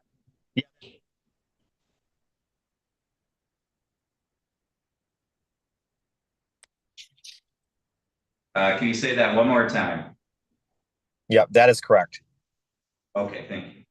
The court finds that the statutory grounds for divorce have been met by the testimony of Mr. Standen. The court will grant the divorce. I'm signing that judgment here today. Mr. Standen, did you have any questions at all? No, I do not. Okay, thank you. That's all for today's hearing, and you're free to disconnect at this time. Okay, thank you. Bye.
All right, looks like we have both counsel connected. We'll go on the record now in Miller versus Davidson. This is case number 2319326. If I could have counsel put your appearances on starting with plaintiff, please. 39506, appearing on behalf of Kenny Miller. Good afternoon, Your Honor. Brad Benzinger on behalf of Todd Davidson. All right, thank you. We're set for a pretrial scheduling conference in this case today. Mr. Blachos, can you tell me kind of where things are at from your standpoint and what you would like to see for scheduling going forward? Yeah, Mr. Benzinger and I have already exchanged some discovery. I guess interrogatory answers due. I think we've both done our disclosures. This involves Mr. Miller was employed at Alpine Auto, co-worker. Mr. Davidson set off an explosive device causing hearing loss. We have an open claim and a fairly substantial lien. It's my understanding from Mr. Benzinger, there's some questions regarding this. I believe his client lives with his parents. So I think we need, probably 90 days for discovery, and then we can proceed at pace and file motions and such. All right, thank you. Mr. Benzinger? Yeah, from what I caught there, I apologize if my audio's off. But from what I caught, I think that's accurate. We've exchanged some discovery. I'm thinking 120 to 150 days of discovery. And the only reason I say that is we have, I think, the initial medical, but not any subsequent treatment. And there's a potential if there's continued treatment that an IME may be necessary. But other than that, I think we're in order. All right, Mr. Blachos, do you have any objection to that? Your Honor, with respect to the medical, I think we first can you hear me, Judge? I think you're breaking up on my end now. I know. Well, it's windy out here, Judge. I'm in the sticks. Hang on a second. If you turn off your video, that might help. How about that? Is that a little better? It's a little better. It might help if you turn off your video. That doesn't take up. Okay. All right. Any better? A little bit. We'll see if we can limp through this. But can you just repeat what you were saying about the medical? I think you were going to say something about that. Yeah. With respect.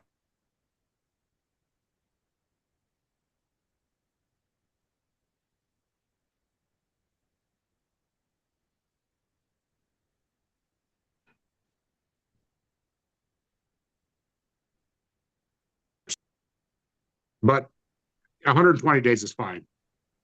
And I'm fine with 120, Your Honor. Okay, all right. So we'll say 120 days for discovery. How much time do you both want for mediation? Do you want to do mediation within that period, or do you want a little extra time? I think we probably proceed to schedule that within 90 days or so, I would think, Judge. I'd say within discovery is fine. Okay.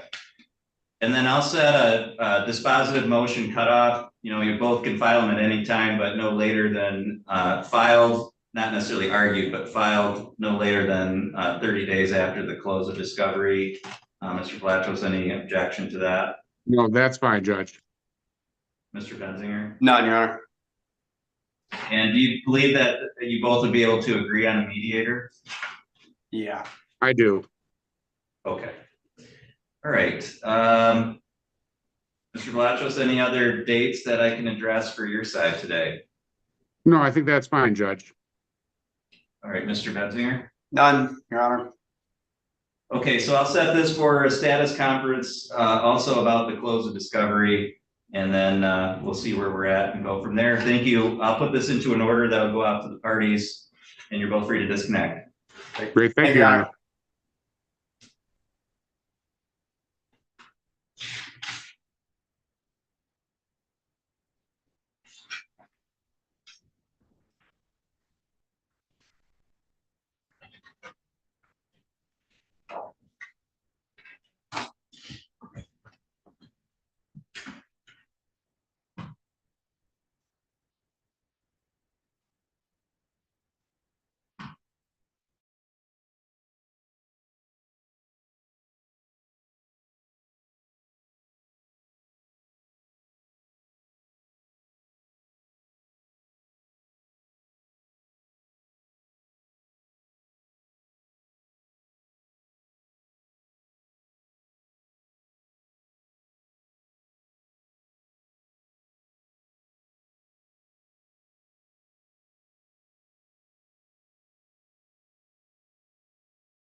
Right, Mr. Riemann, are you there? Yes, Judge, thank you, I am. Thank you. Mr. Slough, are you able to hear me okay? I hear you just fine. Good afternoon. Okay, thank you. We're on the record now in Riemann versus Boathouse Marine, case number 2319395. The record should reflect Mr. Riemann's present on his own behalf, and then Mr. Slough is here on behalf of defendants. This is set for scheduling order in this case today, or I'm sorry, a scheduling conference to put a scheduling order in place for going forward. Mr. Riemann, how much time are you looking for discovery in this case? I think, Judge, it's a pretty simple case. 90 days probably would be sufficient. Okay, Mr. Slough? You know, with the holidays, Judge, I'd ask for 120. Okay, Mr. Riemann, any objection to that? No, that's sensible. Okay, so we'll set a discovery period of 120 days. Mr. Riemann, do you have any objection to participating in mediation during that time set for discovery? Your Honor, in my experience, which is somewhat limited, I feel like it's a waste of time and money, and it's not likely to be productive. And I'm always open. But the last couple of matters I've participated in have exactly offered zero. The defendants have come and offered zero, and it's cost me thousands. Like, I just don't think it makes any sense. Mr. Slough is obviously experienced and knows his case, and I'm open to settlement discussions at any time. All right, Mr. Slough, your thoughts? I wouldn't mind trying mediation, Judge. You know, community mediation would probably be a good resource for a case like this, given Mr. Riemann's concern about the cost of undergoing the process. All right, it's a very rare case that I wouldn't order mediation. I think if we use the community mediation services, number one, it's by Zoom. So it's easy to attend, it's low cost, and I think it's always good to give the parties an opportunity through a neutral third party to try to reach an agreement. So the court will order that the parties participate in community mediation within the time set for discovery. Any objection to, the parties are free to file dispositive motions at any time, but filed no later than 30 days after the close of discovery. Mr. Riemann, do you have any objection to that? No. Mr. Slough, any No, I'm objection good with to that, Judge. Thank you. Okay. All right, and then the court would set this for a status conference at about that 120-day mark. If the parties haven't been able to resolve it either between themselves or through mediation, then we can discuss at that status conference further scheduling if it looks like we're going to go to trial, or if the parties want to attempt some other type of ADR, we can talk about that as well. Mr. Riemann, anything further that you want to address from your side today? Any other dates that you would like the court to set? I'm not concerned about the dates, and I understand and appreciate all the court's orders on the pretrial so far. Judge, I'd just like to say, and I've discussed this with Mr. Powell in emails a little bit, and I tried to call him a couple of times, but haven't been able to touch base with him yet. But I don't think it's a huge issue now that there is a jury demand, but I really think it was, you know, inappropriate, obviously, and unfair for Mr. Boyke to contact the court the way he did, and they really presented an unfair perspective of my discussions with him. And I sent Mr. Plow a couple of the texts. There's more, but I made it very clear to Mr. Boyke before the end of the extension that I needed to move it forward. I was not gonna grant him any more extensions. I explicitly stated that in person, and then I followed it up in writing. I continued, even after I entered the default and served it on him, to make more generous and more generous offers.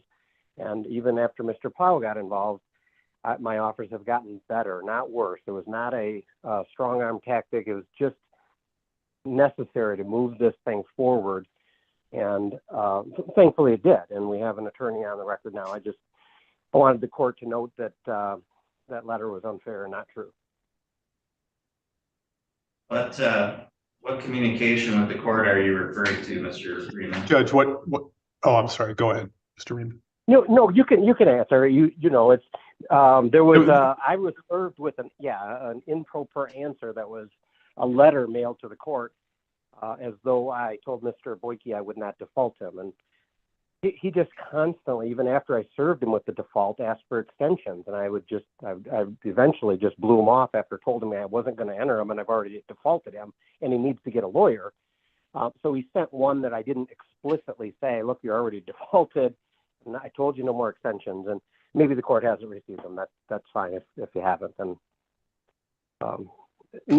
Judge, I think the filings were directed to the court, not to you individually. Mr. Boyke, my client, you know, is he's a boat motor repair person. He's not a litigator. You know, he was improper, did the best he could to try to answer when he realized that an answer was expected of him. That's the best I can say. I think it's sort of water under the bridge at this point. Mr. Reeman and I entered into a stipulated order to set aside the entry of default that he filed and just set a time frame for filing of an amended answer and an amended complaint if Mr. Reeman deems that appropriate. So I saw sort of a moot point.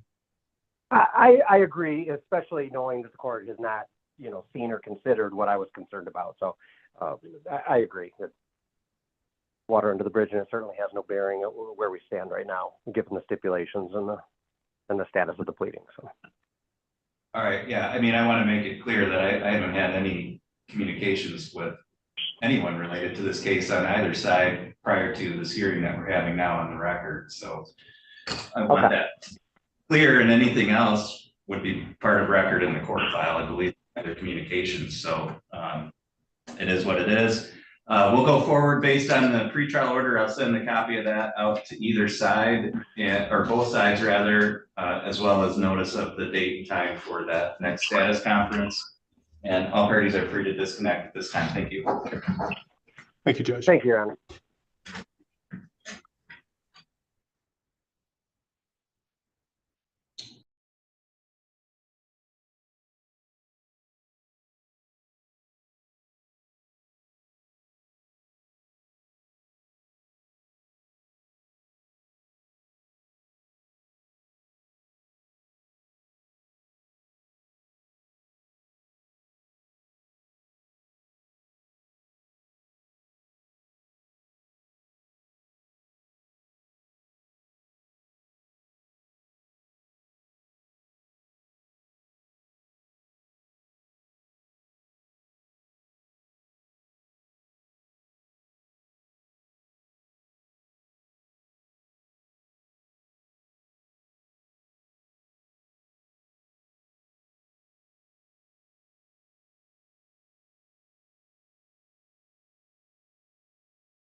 Okay, council, I'm just waiting for the jail to connect, and here they are, okay. All right, sir, in the jail, can you tell me your name, please? Nathan Beebe. All right, we'll go on the record in People versus Nathan John Beebe, case number 2342315. The record should reflect that Mr. Beebe is present by video from Otsego County Jail. I'm conducting this hearing on behalf of Judge Cooper and Mr. Fenton. Is this just an arraignment on a misdemeanor charge, or is there another issue involved here? I'm sorry, you're muted.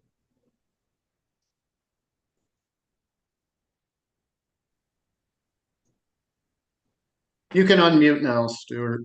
Okay, I've tried unmuting several times. It said the host was muting us. Okay, I'm sorry. What was the question, Judge? I see we have a misdemeanor complaint, but I also saw something about a potential bond violation. Which case are we talking about? This is People versus Nathan John Beebe. Okay, I crossed that off. I didn't think that was happening. I thought he either bonded out or that it was not up for an arraignment. Now, I can look. It'll take me a minute to pull up my file. Let me ask Mr. Brown. Mr. Brown, have you had a chance to talk to Mr. Beebe? I have, Your Honor. Okay. Are we just proceeding as an arraignment today? That is what I understood. Mr. Beebe, was this a PPO? It was a violation of bond term, I guess. Okay. She showed up. Oh, well, don't say anything more. But yes, No. I'm straight now, Your Honor. I did have an opportunity to speak to him. It is my understanding it's a bond violation. Okay, he's already been arraigned on the domestic violence charge. That is my understanding. Okay. All right. Have you had a chance to talk to Mr. Beebe about? Is he violated a condition of bond by having contact with Miss Ferguson? He knows he is not supposed to be having contact, Your Honor. All right. Mr. Fenton, do people have any input on how the court should proceed? Yeah, give me a second, Judge. I'm sorry. For whatever reason, I didn't think that this was up for today any longer. Just first, I'm trying to see if he's even been arraigned yet.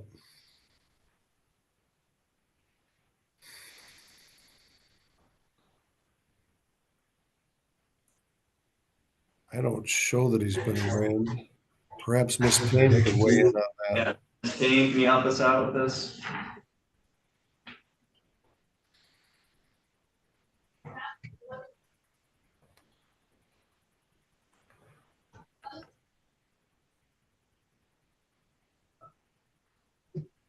You're not muted, but I don't know if I can barely hear you. Your voice is just kind of barely coming through.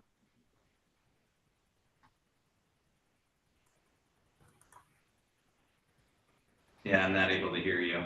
Your Honor, he apparently made a request for a court-appointed attorney, does not have an attorney yet. So given that information, he may not have been arraigned.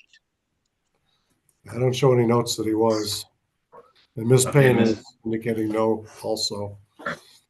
Okay, I'm gonna proceed with an arraignment and then we'll address bond in light of the alleged violation in and of itself here.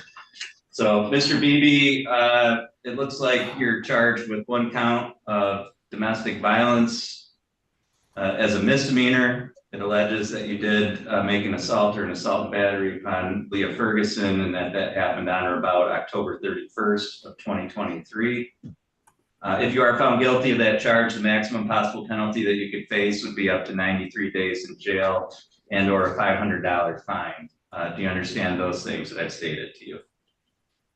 Yep, I already bonded out of that charge. Okay.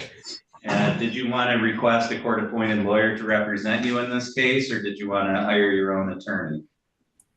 I would need a court appointed.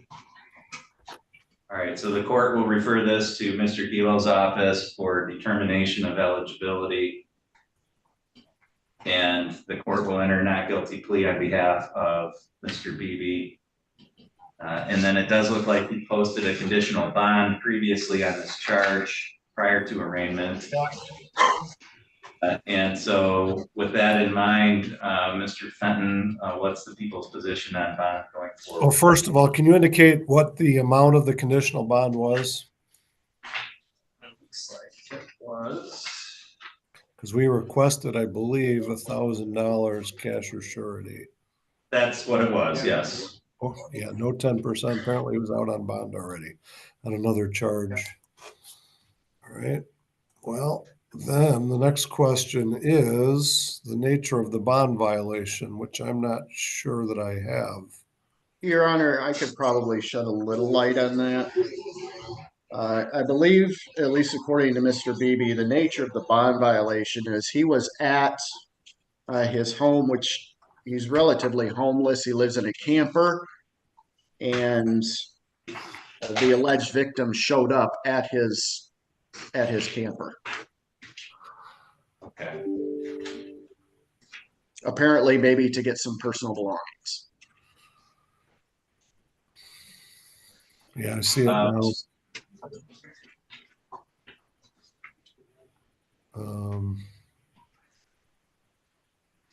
Well, that doesn't sound like much of a bond violation to me. There must be more to it than that. I'm just looking. I guess there's 29 pages here.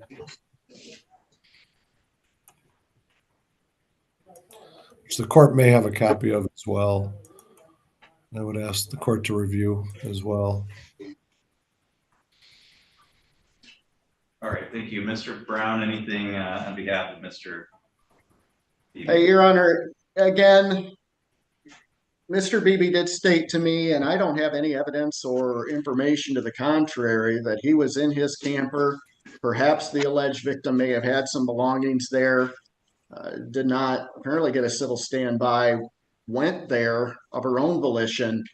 When the police arrived, which apparently was very, very short time later, it's my understanding that he was actually trying to get dressed so that he could leave, so that he would not violate any kind of a condition. He has a job he has missed today. He was supposed to be starting work at Jet's Pizza today, then he missed because of this. That is the information that I have. It does appear that she was going to get some personal items from the place, and she was supposed to call for a civil standby, but she did not. So it does not appear to be the most egregious bond violation, Judge.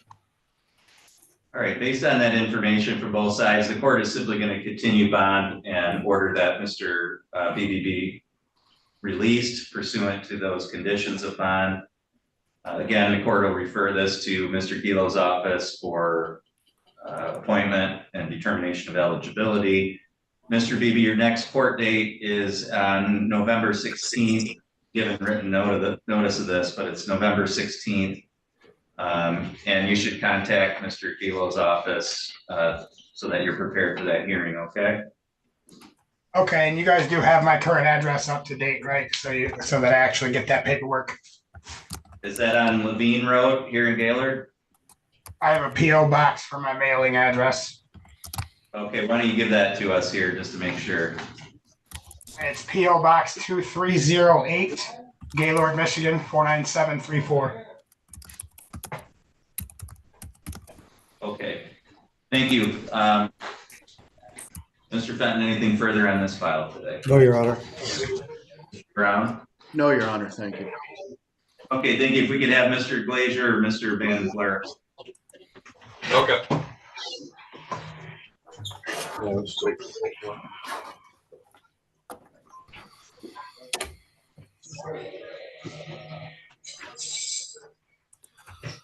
I guess I'm not the only one having Zoom problems.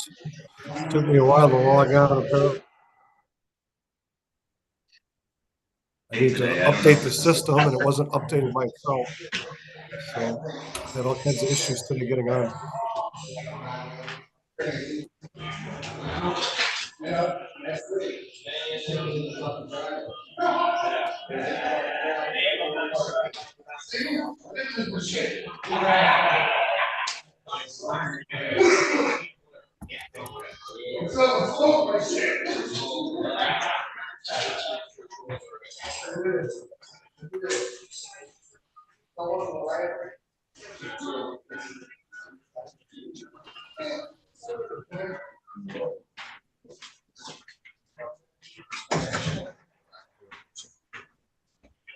Actually, Your Honor, I got some information just a few minutes ago that Mr. Glazier is currently serving a circuit court sentence, so he's probably not going to be arraigned today. Okay. All right, sir, what's your name, please? Randy William Van Blaricum. Okay, Mr. Van Blaricum. All right, so you're before the court today for arraignment on a felony charge. It's been alleged that you committed the crime of possession of methamphetamine, that you knowingly or intentionally did possess methamphetamine. You're being charged as a second conviction. The penalty that you could face for that charge would be up to 15 years. Do you understand those things?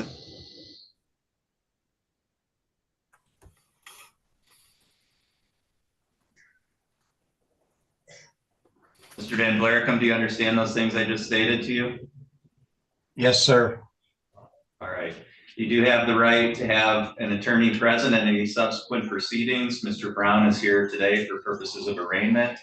If you can't afford an attorney, one would be appointed for you at public expense. Did you want to hire your own attorney? Did you want to see if you qualify for a court-appointed counsel? Court-appointed one, please. All right, so the court will refer this to Mr. Gilo's office for determination of eligibility and appointment of counsel. Mr. Brown, have you had a chance to talk to Mr. Van Blaricum today? I have, Your Honor. Actually, I have been appointed to him. I was just appointed to him very recently here. Okay. How does Mr. Van Blaricum want to plead? At this point, we're going to request the court enter a not guilty plea. Okay, so the court will enter a not guilty plea on behalf of Mr. Van Blaricum. The court will set this for a pretrial hearing on November 15th at 10 a.m. Mr. Van Blaricum, that'll be your next date in court. With regard to bond pending that hearing date, Mr.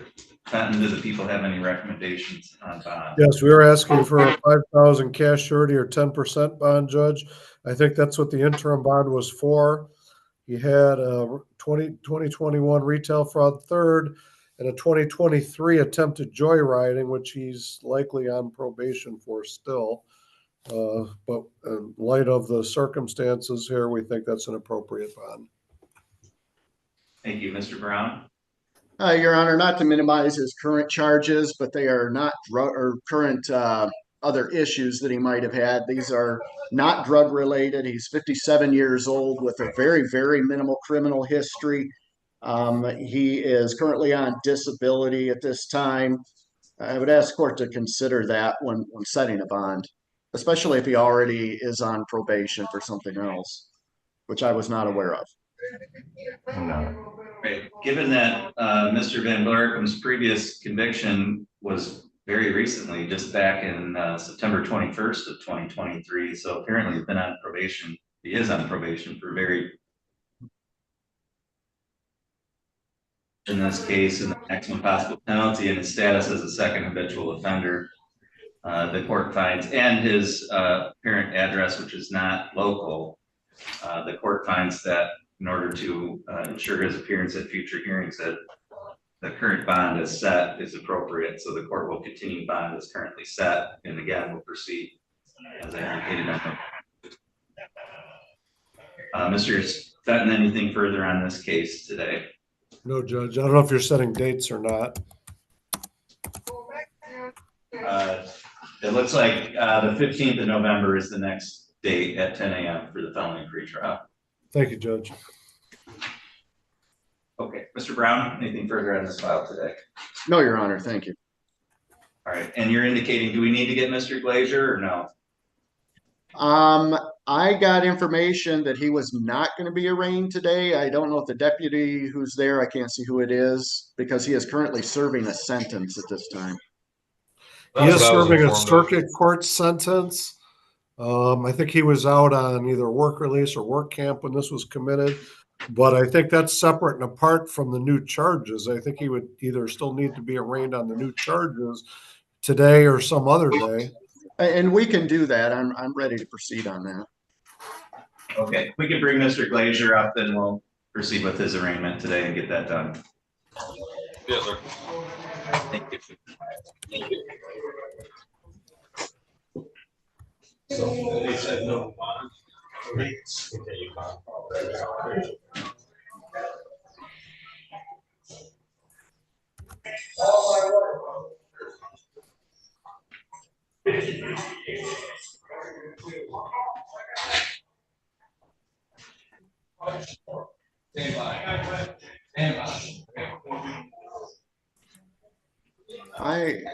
I also had a Cecil Day Jr. Is that on anybody's?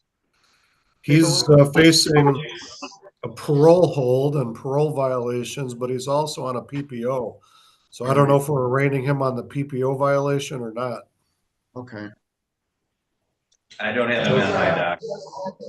He's not on your docket? No. Okay. Judge, can you hear me? Now I can, yes. Okay, perfect. Thank you. Mr. Glazier bonded out on both of the cases, so I didn't send you the second. I have him scheduled for November 13th, so I think we can arraign him on November 13th on both charges. We've only got the information for one. Okay. Object to that, Mr.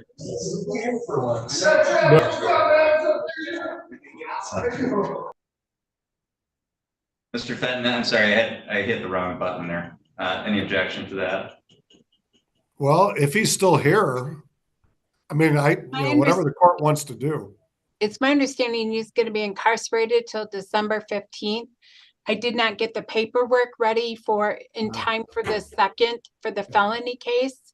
So I scheduled the misdemeanor and the felony both for November 13th. Okay. That's fine by All right. Mr. Brown, any objection?